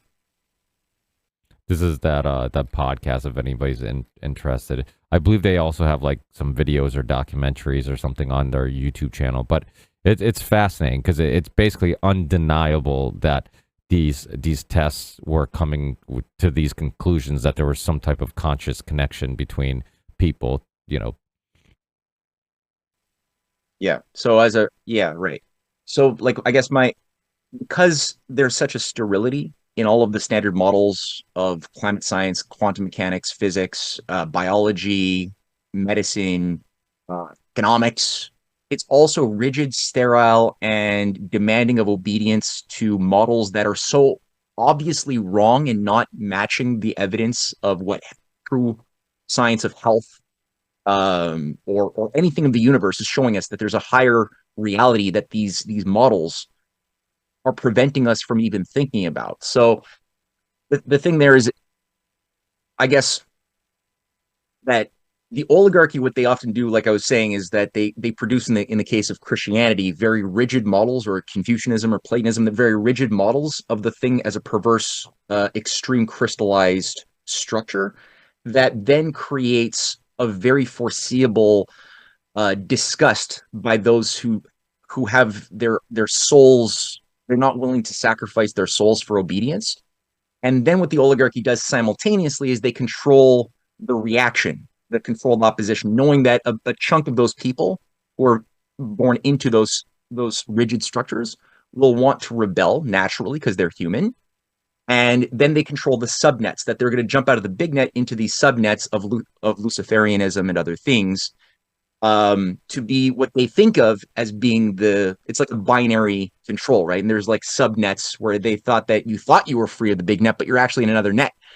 So that's sort of one of the techniques that I could see throughout all of history. You see it also in science. Science is not something devoid of theology. There's always the conception, like we were talking about, how some of the Confucians, or a lot of Confucians, haven't thought through the implications of thinking about the factors of living in a universe of law and justice and reason, without having gone the full distance, thinking about, well, what is implicitly case that must exist if that's true. And it's, I think, the same thing for like, well, they're like, scientists say, oh yeah, we're in a universe of law. Well, if we're in a universe of, but there's no God, there's no purpose. And it's like, well, if there's laws, what's the lawmaker? Like, why those laws, not some other laws? And then you got people trying to get out of it in a lame way, saying, oh, but that's why there's a multiverse of infinite universes all exist. So this question is irrelevant. You don't need to think about purposefulness or the creator, because there's everything that could be, has been, and it does exist in other universes where gravity doesn't work the way it does in ours. And anyway, and where I didn't fail the test in grade 3, that also happened in another universe. So it's basically, if everything is true, nothing is true. So it's another way of just saying nothing is true. It's a fake. So for what you're bringing up, like, I believe in epigenetics. I don't believe in Darwinian explanations of evolution. I think it's designed to be fraudulent. I don't believe in Newton's explanations of physics. I think it's designed by the Rosicrucian Royal Society and the Invisible College that Newton was a member of, to be a fraudulent model to keep people off of off of the actual trail of truth, which was actually something much more accessible if you look at the people who were making the discoveries, not Newton, who was simply plagiarizing the discoveries made by Huygens or Leibniz, or real scientists like Kepler. There were real scientists like Blaise Pascal who were using a totally different moral and intellectual philosophy and method when they made their discoveries into the resonances and truths of the universe, and then translated that and communicated that symbolically through formulas that could be, there's certain symbols in number and math that we can wrap our ideas around for the sake of easier communication, which is good and fine. The degree that we don't start worshiping the formula. Problem is, people turned it into a religion, and that's what the case largely with Newton is in his codex, his codified encyclopedia of the universe, of his Principia Mathematica. They're extracting the shell of discoveries, repackaging it, saying that to make discoveries, Newton says his law of thinking is do not make hypotheses, simply observe and describe. Observe, look for patterns, and then extrapolate into universals. That's what he says is his method. Now, if you actually use that method, you will never make a discovery. And those who controlled his program, that was stealing real discoveries that you can know were made by people who made their discovery and their method known publicly before he was even born, in many cases, like Kepler. They were giving people formulas to worship. It was like a new god, a secular god, but it was a god nonetheless. And there were metaphysical implications to that type of universe that Newton was promoting, or his handlers were promoting, because there's no evidence that he actually discovered or even wrote anything down that was scientific. In fact, the only documents that we have of him that have survived the sands of time were purchased by Lord Maynard Keynes, that were found in a chest in Cambridge University in some dungeon, and were put up for auction. And he did a press conference after he opened them, after spending whatever $1 million or whatever, and found that it was only alchemy, looking for the Philosopher's Stone, numerology to calculate the end times. There was no science. There was no evidence of experiments he was doing, nothing. So all of his time was devoted to both, one, be the Grand Master of the Mint of the Bank of England when it was set up in 1694. His job was the first, head of the mint, where he oversaw murdering thousands of people for counterfeiting coins. He's the one who demanded death penalties for everybody after the Recoinage Act, which was a theft of the people of England, and part of the Venetian takeover of England that punctuated with the creation of the private central bank of England, which he was then overseeing. That was a Venetian takeover of England and the transformation alchemically of England into an empire. That was what that was. So you got this guy, but his life on the Rosicrucian Invisible College that he was a part of has continued to exert negative influence over all of the thing we call science, turning it into a satanic cult, but masquerading as just a secular description of the universe. Darwin being just one of the slightly more recent entries into the new pantheon of the immortals beyond reproach, because they're just so superhuman in their genius. They're like on that level of the deities. There's a few that have been promoted in our day. But so if you look at those controlling the Invisible College, this Rosicrucian secret society, they believe in an irrationalist universe of gnosis, where reason is incompatible with the God that they are worshiping. And that gnosis is something you can only get through some initiatory rite or some initiatory practice of divine revelation that you got by murdering the thing or having sex with the thing or overcoming the taboo. And by breaking the taboo, you become shed of the false constructs of the society that you were born into and become more liberated and actualized to your true God self. And they have all of these formulas that Aleister Crowley goes through and Michael Aquino goes through on how to do that. Usually involves, again, the idea of breaking taboo is number one in their thinking, and sacrificing things that have value to the gods. The more pure the sacrifice, the greater your power of thelema, of being able to express your will and have the demons and the gods and the hordes of Beelzebub abide by your desires. there's a directly proportional reciprocity that they think that they get. I don't think that they get that. I think that they're working with high level, powerful oligarchs who are all kind of like conspiring and lying together, who make things happen that then persuade, that then sort of Pygmalion effect feedback loop, that it's like, oh, look, we did an incantation that one of our enemies be killed, that John F. Kennedy or Houdini be murdered. And then look at that. A year later on October 31st, 1925, a year directly after our Halloween incantation demanding that Houdini be murdered by the demons, Houdini dies.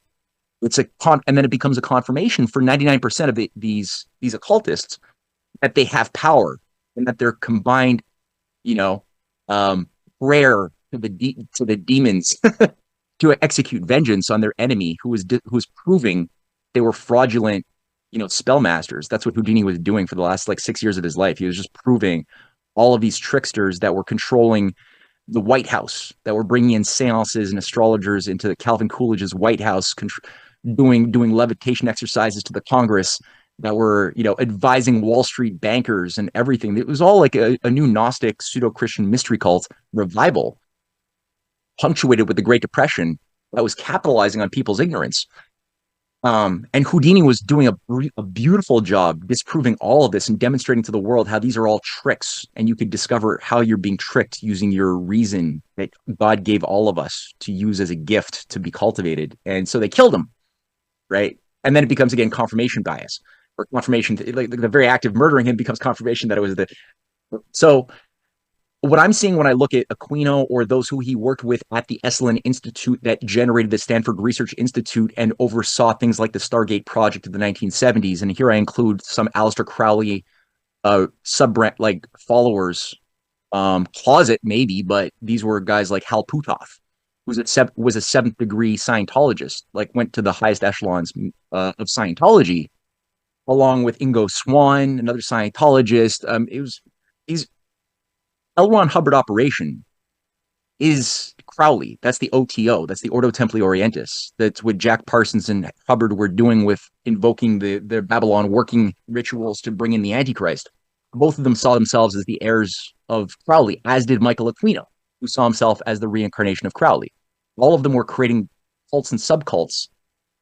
In the case of, Aquino, he was working directly with the Process Church of Final Judgment, which itself was created by two Scientologists in 1962 in England, who created this nexus of Wiccan covens all over first England that were being patronized by the Jimmy Savilles, by the highest levels of the British aristocracy, that oversaw the management of boys' orphanages, troubled boys' homes, that were also then planted in the mid-60s into the United States, into New York and then California, that oversaw things like the Zodiac Killer operation, which it appears to me from my research that Aquino was a part of right before he went to Vietnam to oversee Operation Phoenix, that saw the murder of thousands of children in totally unregulated, satanic free play in the Vietnam War, that generated a whole nexus of very, very Marlon Brando style Apocalypse Now killers, who then were brought back with beyond top secret clearance, protected by high level institutional forces within the U.S. government, within the U.S. intelligence circuit, that then sanctioned things like the SRI, which is a branch of the military industrial complex in Silicon Valley, and that interfaced with the Esalen Institute that oversaw the creation of the counterculture in the 1960s. That same thing, that was always run by these hardcore Luciferian followers of Crowley, and it became, from what I see, and I'm open to telepathy, and I'm a follower of epigenetics, and I believe in the unity of the universe, and I reject the standard models of most of what they promote in academic science. I reject all of that, but at the same time, what they were doing was magic tricks. So they control. And who was the big funder of the SRI Stargate project and remote viewing projects? One of the primary funders of it was Lawrence Rockefeller and the Rockefeller Brothers Fund. So what are they doing? And Lawrence Rockefeller is also simultaneously, not only does he later on go and create the Disclosure Project and bankroll Stephen Greer and Robert Bigelow that then recruit all of these satanic figures who I've been alluding to. They bring them all into the National Institute for Discovery Science that sets up its headquarters in Skinwalker Ranch. That's what Bigelow is promoting. That's trying to blend demonology and ufology as the basis of a new world revamped religion. All of these guys, from John Alexander, who's another Satanist coming out of the Vietnam War with Michael Aquino, Hal Puthoff. There's a big list. These are guys who oversee something called the Aviary with Bill Moore and forgetting this other guy. But anyway, you got this whole grouping in the late 70s, 80s that start getting so they're getting bankrolled by Lawrence Rockefeller at this time is funding the Esalen project that's called the U.S. Russian friendship.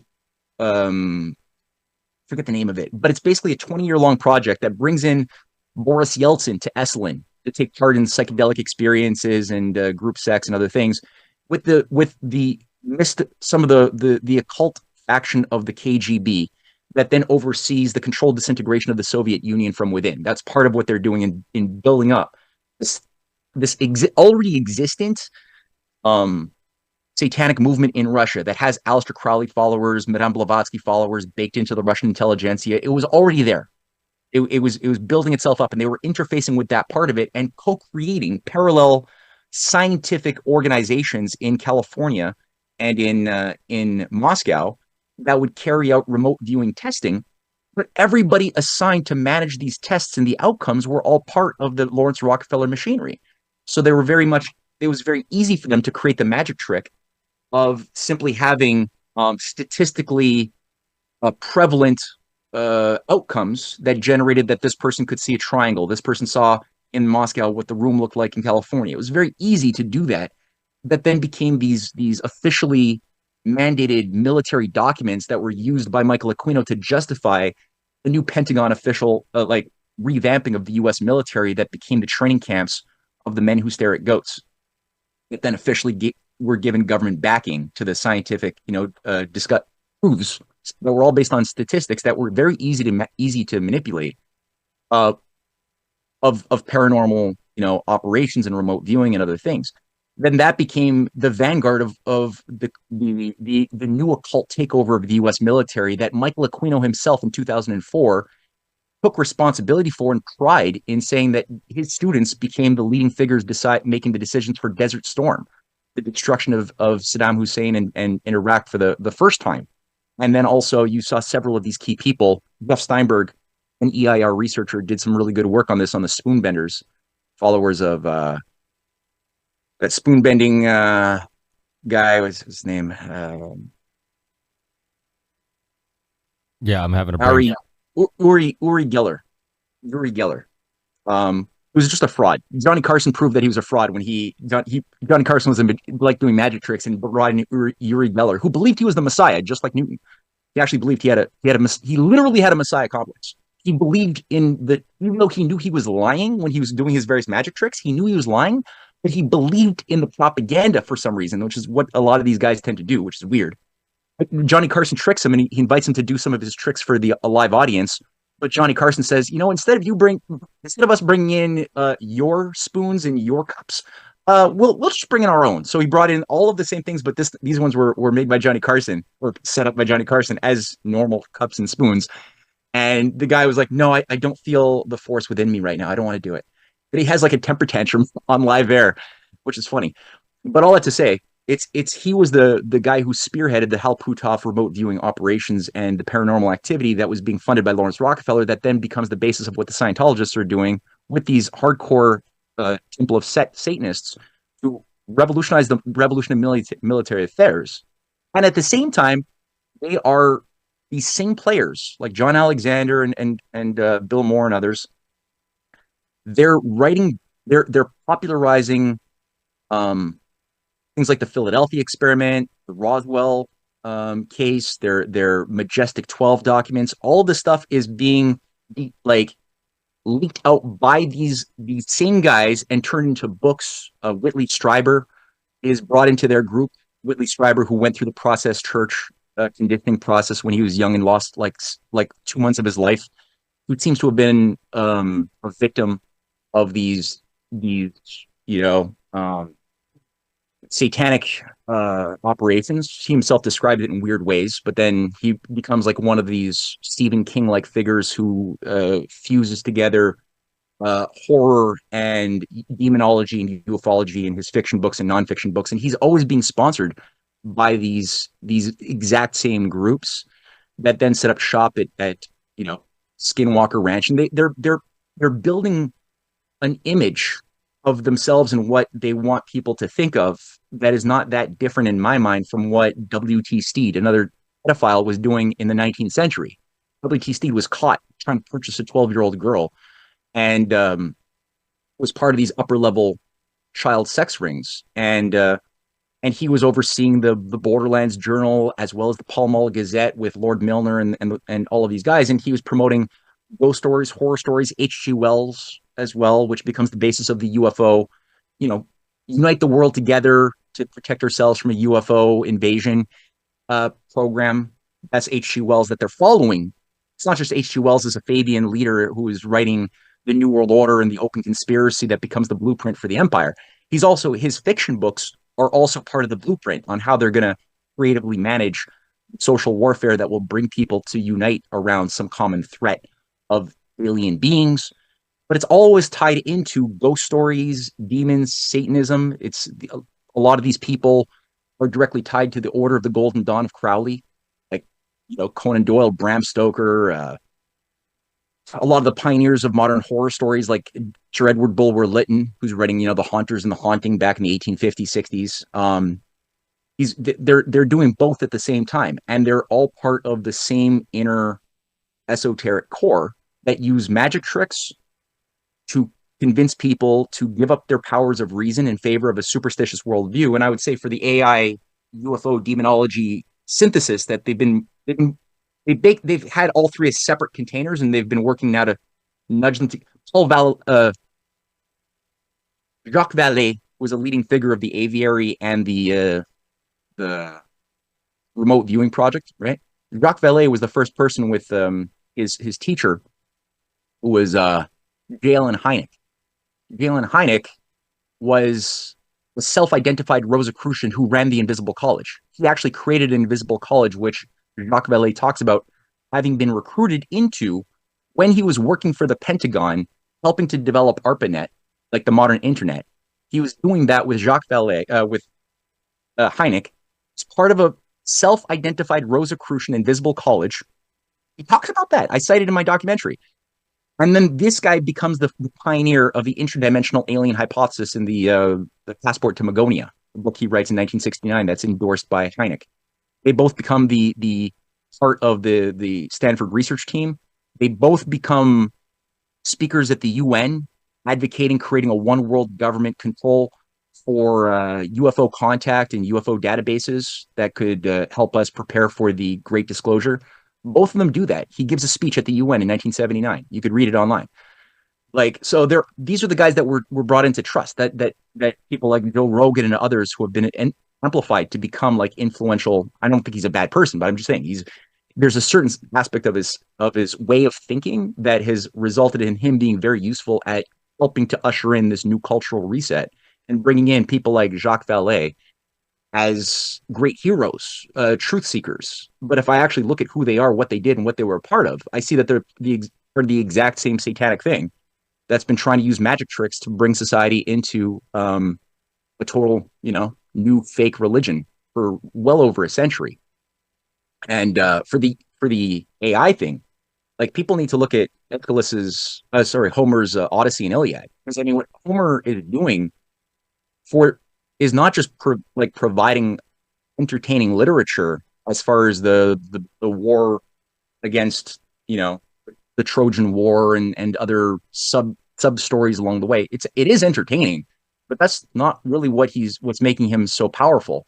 It's that he's helping people realize that the higher gods that are getting society into these forever wars that are being translated through the oracles of the ancient world, right? Like the 11 dominant oracles of Delphi and Libya and Egyptian oracles, all of these oracles that are translating the will of the gods interpreted by the high priesthood to the kings and to the generals. That's getting us into these wars forever and dark ages. Like Greece went into a total dark age for centuries because of whatever happened with the real Trojan War. They forgot how to do writing. 90% of the population became debt slaves owned by the oligarchy of Athens. Um, so this is what Solon and earlier Homer were helping people realize that the gods are irrational, deviant, and absurd. You don't have to go for wars when the gods want you to. When Sophocles is writing his Oedipus Rex trilogy, he's showcasing, he's giving people a sense that you don't have to kill your family member if the gods say something, right? You don't have to go and do the thing like that's going to result in a forever blood vendetta with your neighbor. You don't have to if the gods want you to do it. And he's showing you through art, because you can't say it so explicitly. So he's having to use the medium of theater, how to get people to understand that the universe is run by individuals with intentions that are reasonable, that you can discover, and that by discovering you can act upon and do something about. And I think that what they're doing with the AI operation is they're trying to create a new situation where we go back into the pre-Homer, pre-Aeschylus state of superstitious thinking, that wars and everything big just happens because, forces from the beyond that our lowly human minds are too small and incompetent to understand will certain things that we can do because we can't understand, we can't do anything about.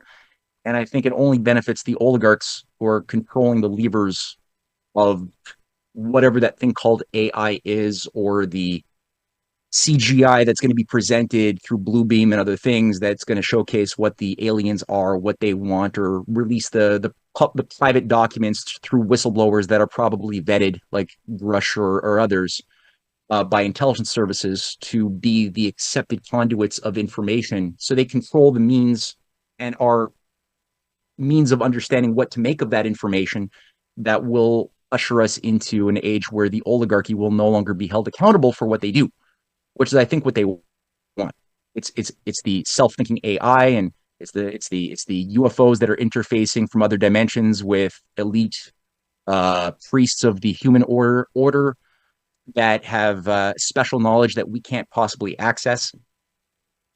So, or demons directly. Maybe it's just demons who gave us, nuclear tech, like Li Hongji from the head of the Scientology cult.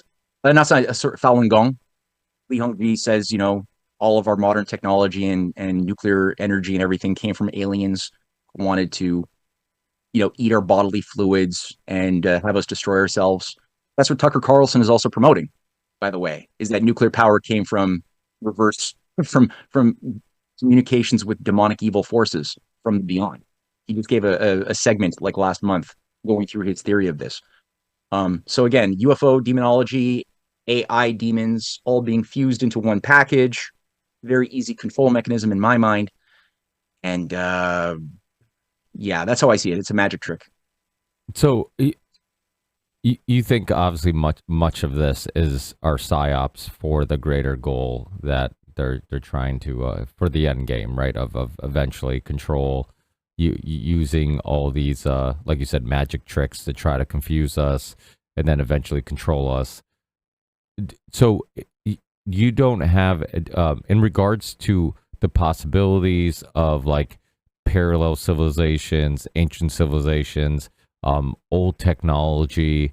Do you think there's any evidence of that, or do you think a lot of because we do look at, I do like the way Graham Hancock looks at history in regards to, we have this idea that it, if history was this graph of progression, it would just continue to rise and rise and rise. And he thinks that, throughout history that there's possibilities that we have advanced or discovered a understanding of matter in the universe, like Tesla's famous quote, if you want to understand the universe, I'm going to get it wrong, but I think it's, if you want to understand the universe, you have to understand energy, frequency, and vibration. So he I think a lot of those, those three things haven't really been tapped into and haven't really been discovered to its fullest. And there is a possibility that maybe older civilizations, they've advanced, they've discovered some understanding of frequency or vibration or energy that either has been suppressed till now, or now we're kind of rediscovering. I just think it seems possible. But what's your opinions? Do you think that, when you look at the pyramids, when you look at, ancient civilizations and some of their understanding of the universe, and we don't really understand, how do they know this? How do they get this knowledge? How do they build these things? And there's, bits and pieces of evidence of this all over different continents and whatnot. How do you explain that in your worldview and your understanding? Okay. In my worldview, well, so the two things, because I know our conversation time is limited. I don't have any hard cutoff point, just so you know, but I know there's a limit, right? And I like context, so there's only so much I could say. The one thing I would say for those listening, my 3-volume new book series, The Revenge of the Mystery Cults, will partially answer this. The number 2 I just shared with you in our chat box. Maybe you can make this available in the description notes of the show. What I say is a great documentary that is more reasonable than anything I have seen on ancient global civilization and lost knowledge. It's called K19, The Great Pyramid, and this documentary is over 3 hours long. It's made by a friend of mine in France named Femika Esniki, who I was introduced to, and I had watched hundreds of hours of ancient civilization documentaries, and I've read a number of books on the topic, including I've got some of Graham Hancock's books here, The Chariot of Probably Fingerprints of the Gods and some Fingerprints of the Gods. Yeah, I was thinking I said Chariot of the Gods, but yeah, Fingerprints of the Gods. I read Chariot of the Gods too, and like what I can honestly say thoroughly is this movie took an approach which is incompatible, not complementary, but incompatible with Graham Hancock's entire method of thinking.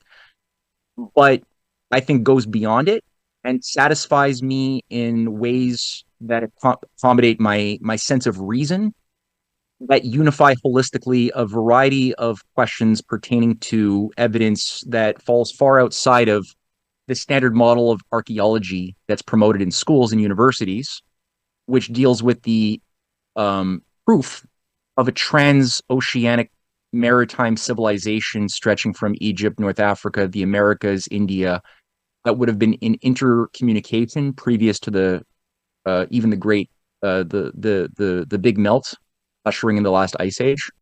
Africa plays a prominent role in this, unlike in so he goes through both that on a global level.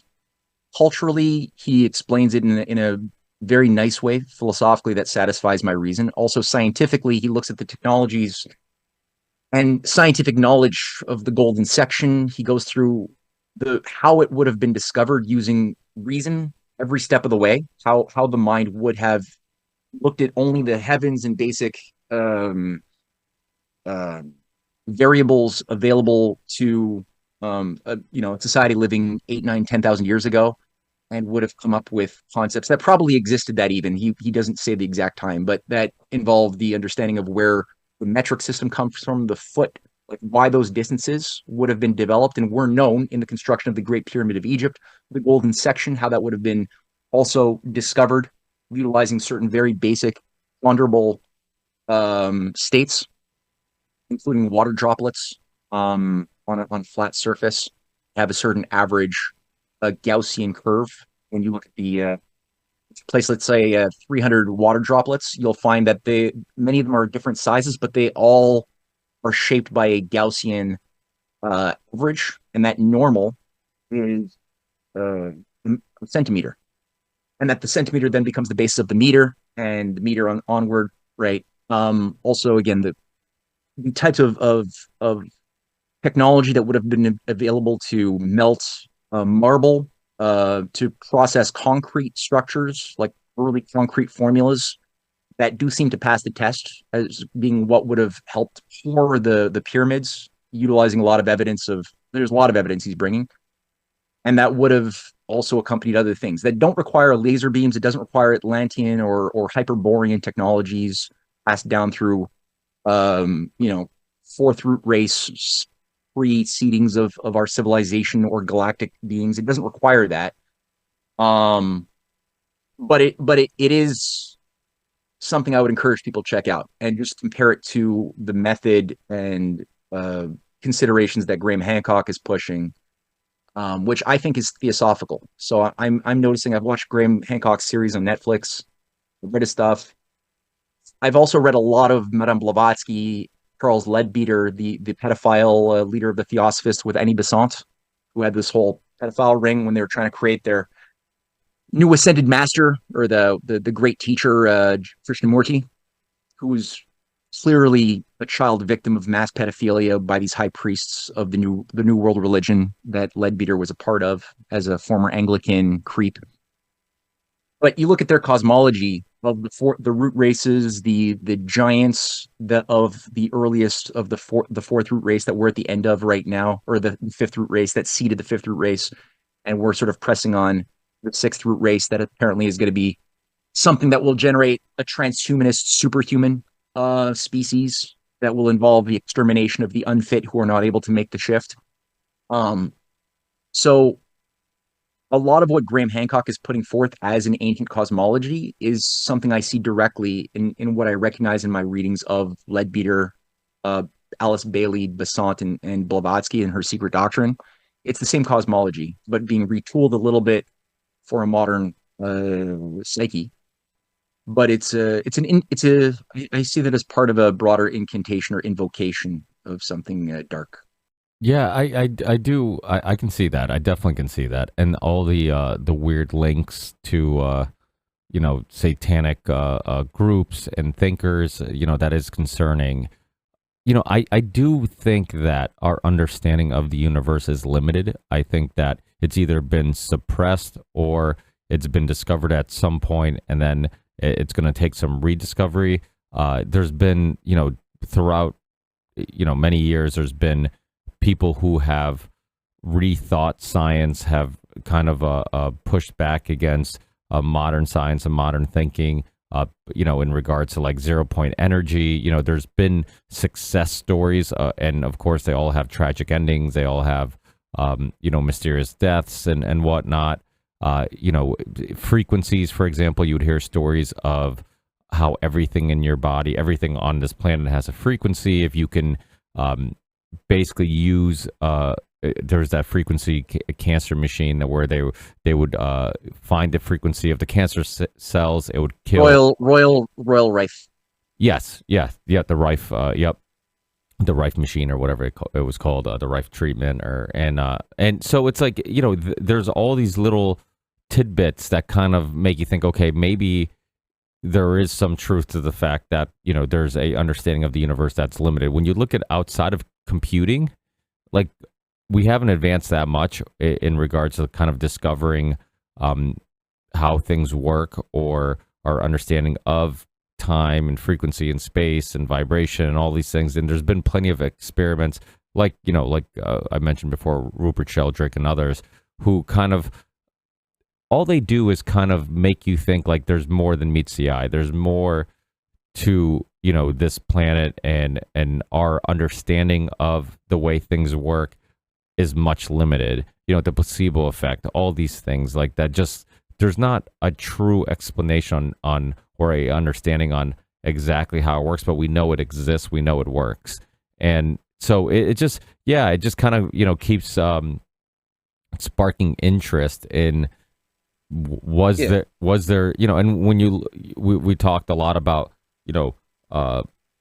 mystery cults and Knights Templar and secret societies and all that stuff, Freemasons. Some people believe that maybe this information is suppressed from the public to kind of keep us dumb, keep our lack of understanding of the universe limited, for better control of us. Because it's not hard to believe that maybe some of these inventors that people call pseudoscientists and who have come up with 0 point energy or anti-gravity technology, maybe they're not crazy. And if those people existed now, maybe they've existed previously throughout history, and maybe those people have been suppressed, maybe that, and have all these other agendas on maybe why that information, they don't want that information to go public and to be common knowledge for the average person.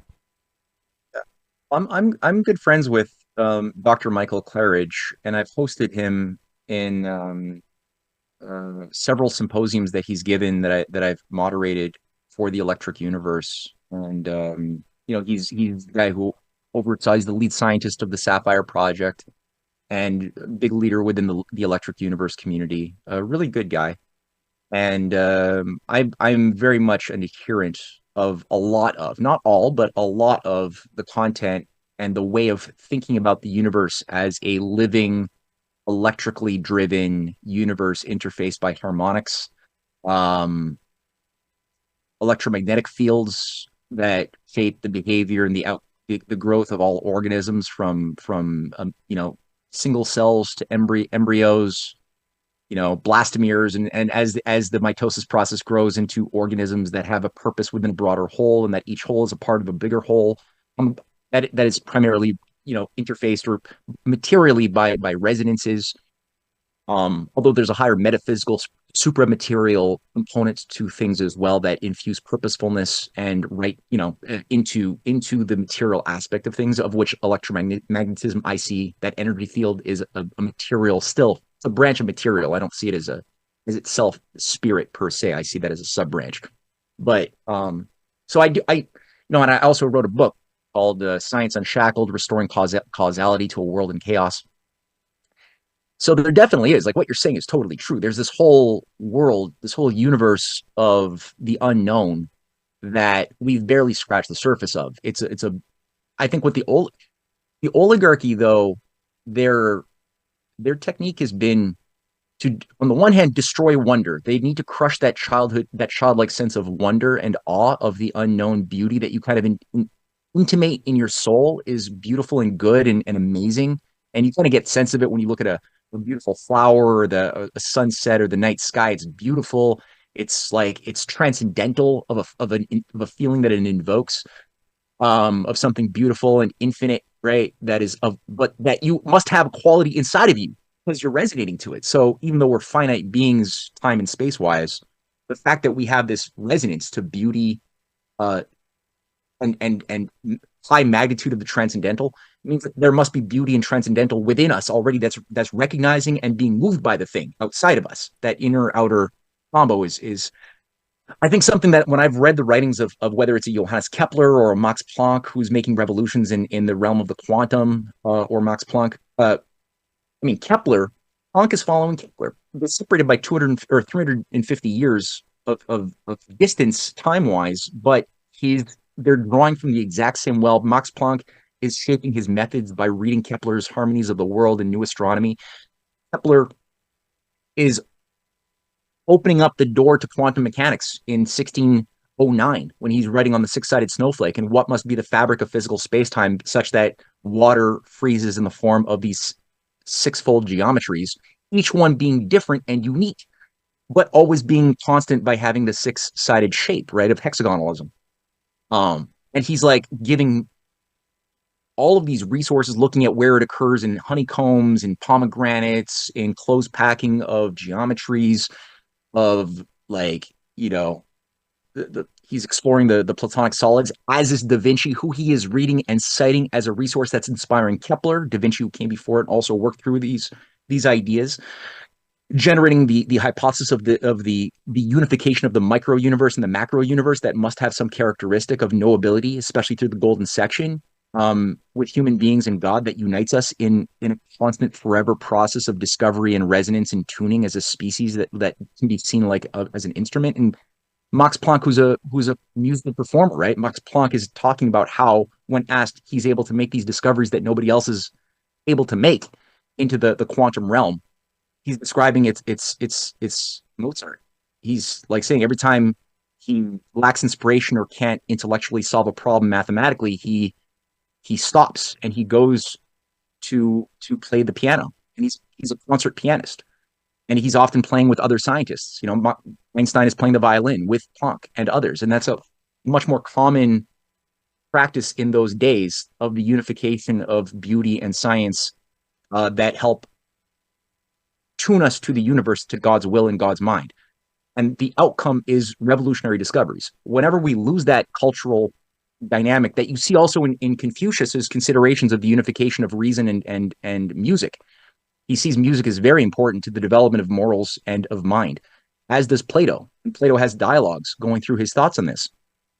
And people could say, oh, yeah, but Plato bans poets from the Republic in his book on the Republic. And it's like, well, not really. Because number one, the book of the Republic is a thought experiment to help train students at the academy to think about, well, what do you have to think about to ensure that you can avoid sliding into fascist tyranny, which has been the plague of all civilization that he talks about.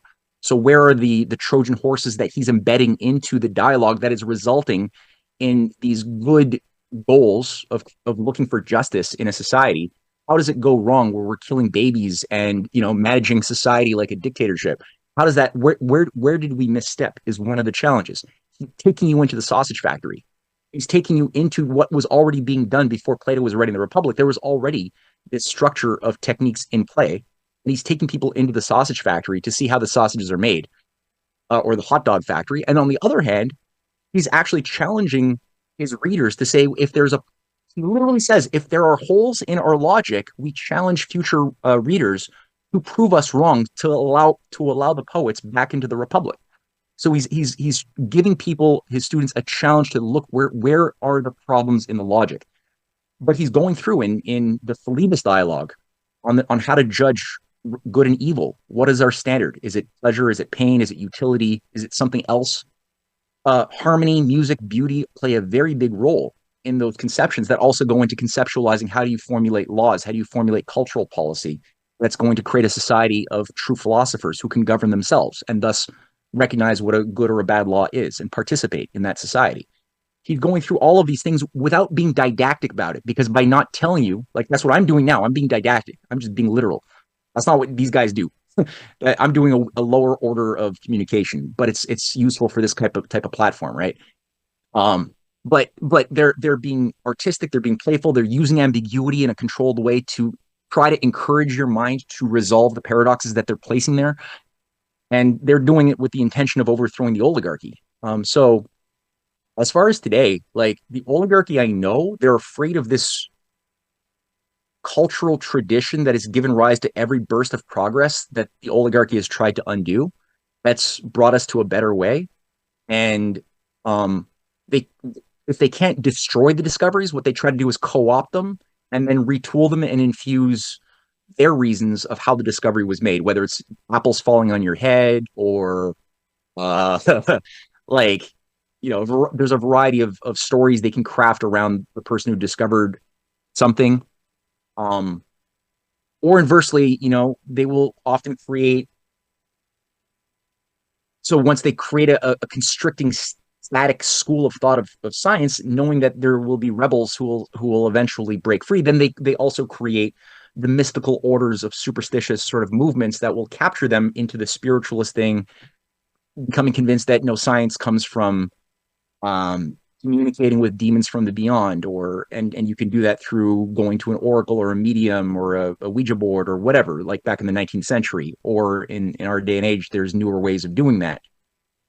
So I think that's sort of what I'm looking at. But I think if people did look at the original writings that have been suppressed of people like Kepler or Planck's works on what is science or the philosophy of science that Planck goes through his method, they'll find something that satisfies their soul, and evokes the childlike sense of wonder in a mature way, that will empower them to make more discoveries and use our own powers of reason in a way that the oligarchy is afraid will be awakened in societies that would no longer be inclined to be ruled by oligarchical systems. So that's how I'm sort of looking at that whole thing currently. I think we've given people a lot to ponder on, including myself, which is why I love having these conversations. I mean, last one. Go ahead, Sorry. please. Volume 2 of my Revenge of the Mystery Cults goes through, it has it here. based on what we've been talking about, I think this is the one that I would encourage people to look at if they can only have time to read one. So I'll just show them all three. I'll do a little self promotion. I'm sorry, but the reason for why I want to get at number two, number one is called Mystery Babylon and the Age of Aquarius. That's volume one. Volume three is Edgar Allan Poe's Final Mystery and Other Tales of Ratiocination with Aleister Crowley and Sybil's Cave in New Jersey, which plays a big role in a ritual sacrifice there that ties to Jack the Ripper and Solomon's Temple and Zionism. But number two, the one that's most relevant in what we've been talking about is volume two, the Rosicrucian Golem, which features Elon, Darwin, Newton, Poison Apple, and creepy Tesla looking at you over there with the Rosicrucian cross. And this one definitely will touch on a lot of the elements that you and I have been going through, especially Tesla as a magic trick as well, and Elon. Interesting. Yeah, that's awesome. So I usually put links in the show description. I'm assuming your website has all these links on there, or is there a specific, if there's any links that you want specifically that you want to take people directly there, please give them to me. Your documentaries also, I'll put anything that you want in the show description. So people, if you're listening, if you're looking to catch up with Matt, if you want to connect with him, if you want to keep up with his work, he also has a great Substack. Definitely go in the show description, subscribe to his Substack, subscribe or follow him on Twitter and any other platforms he's on. I know he's been a regular on the Union Unwanted. He's been on this show before. Any of his interviews are definitely worth listening to or re-listening to. I'm gonna have to probably re-listen to this one just to take some notes and go into some of the things that you talked about. But I can't thank you enough, Matt. Is there anything else you want to plug? Anything else? Any upcoming Substack article? Anything new that you want to put out there that people should keep a lookout for? Or maybe anything recent that you've done that you think people should check out? Yeah, that one right there. So I would say episode 3 of the Hidden Hand Behind UFOs. Easy to find on the Canadian Patriot site. If you like that one, people might like then checking out 1 and 2. And the books, yeah, very easy to find on CanadianPatriot.org or the links in the description box here. K19, can't emphasize this enough. We already did, but I'll just reemphasize it. K19 on the Great Pyramid with Femi Krasniqi. I've hosted him for 3 lectures that he gave my group over the last 2 years, and he's just marvelous of a thinker. So I'd encourage people to check out his documentary and his other works as well. But otherwise, yeah, man, thank you, dude. It's always a pleasure to chat with you. This is Awesome. Always so fruitful, and I hope people get something out of it. Oh, they definitely will. And I already put K19 in my documentary playlist. I'm pretty sure I put your documentaries already in there. So back in the day, before I got kicked off YouTube, I had a documentary playlist on my original channel that I would just kind of, anytime there's something interesting or good, or a lot of times I would reference documentaries, and I'm like, hey, if they're on YouTube, I'm gonna put them in this playlist. And then just recently, I started a YouTube clips channel just to kind of have a foot in the YouTube normie world for people who might run into it there. And then I'm like, let me start a playlist again. Not to my surprise, many of the documentaries that used to be on YouTube I couldn't find anymore, but there's still some good ones out there. So I did start just creating a playlist of people are on YouTube and they're just looking for something interesting, thought-provoking to watch. I already put what is it called, K19 or what, that documentary in there, and I'll make sure to double check that I put your documentaries also in there. So definitely check that out. But I'll also put them in the show description. The easier you can make it for people, the better, because even if it sounds like, oh, what's the difference between 1 click or 2 clicks? Many of us are lazy, and it's like, that's why Amazon came up with the buy now button, right? It's like, because God forbid you had to click something more than once. Yeah, no, that buy now option, it did cost me a lot of money so far. It's pretty brilliant that they did that. Yeah, they just came out with a documentary called the Buy Now Conspiracy, I think it's called. It's on Netflix. It's all right. For people who are kind of normies and want to see the psychology and all the work and science that goes into getting you to do things and subconsciously, I'm like, that's there. And it kind of reminds me of older Canadian documentaries. I had somebody on from the documentary years ago. I think at the time it was the highest ranking or most watched Canadian documentary It was called a corporation, and that kind of very similar went into the the science and psychology. And it's like, you're not just buying something because you want it, you're buying it because you've been convinced you need it and want it. So and that goes into obviously Edward Bernays and his methods of tapping into your desires, wants, and subconscious. But thank you so much, Matt. Well, we're gonna have to do this again very soon. I'll definitely keep you in the loop for the next Union of the Unwanted. I know I've thrown out the invite a few times, but it's we all live busy lives, and I know that it's hard sometimes to find the time. But I'll definitely keep you in the loop and keep sending those invites, and hopefully we can see you on the next one. Would love to. Hey, thanks, Matt. Take care. Ciao.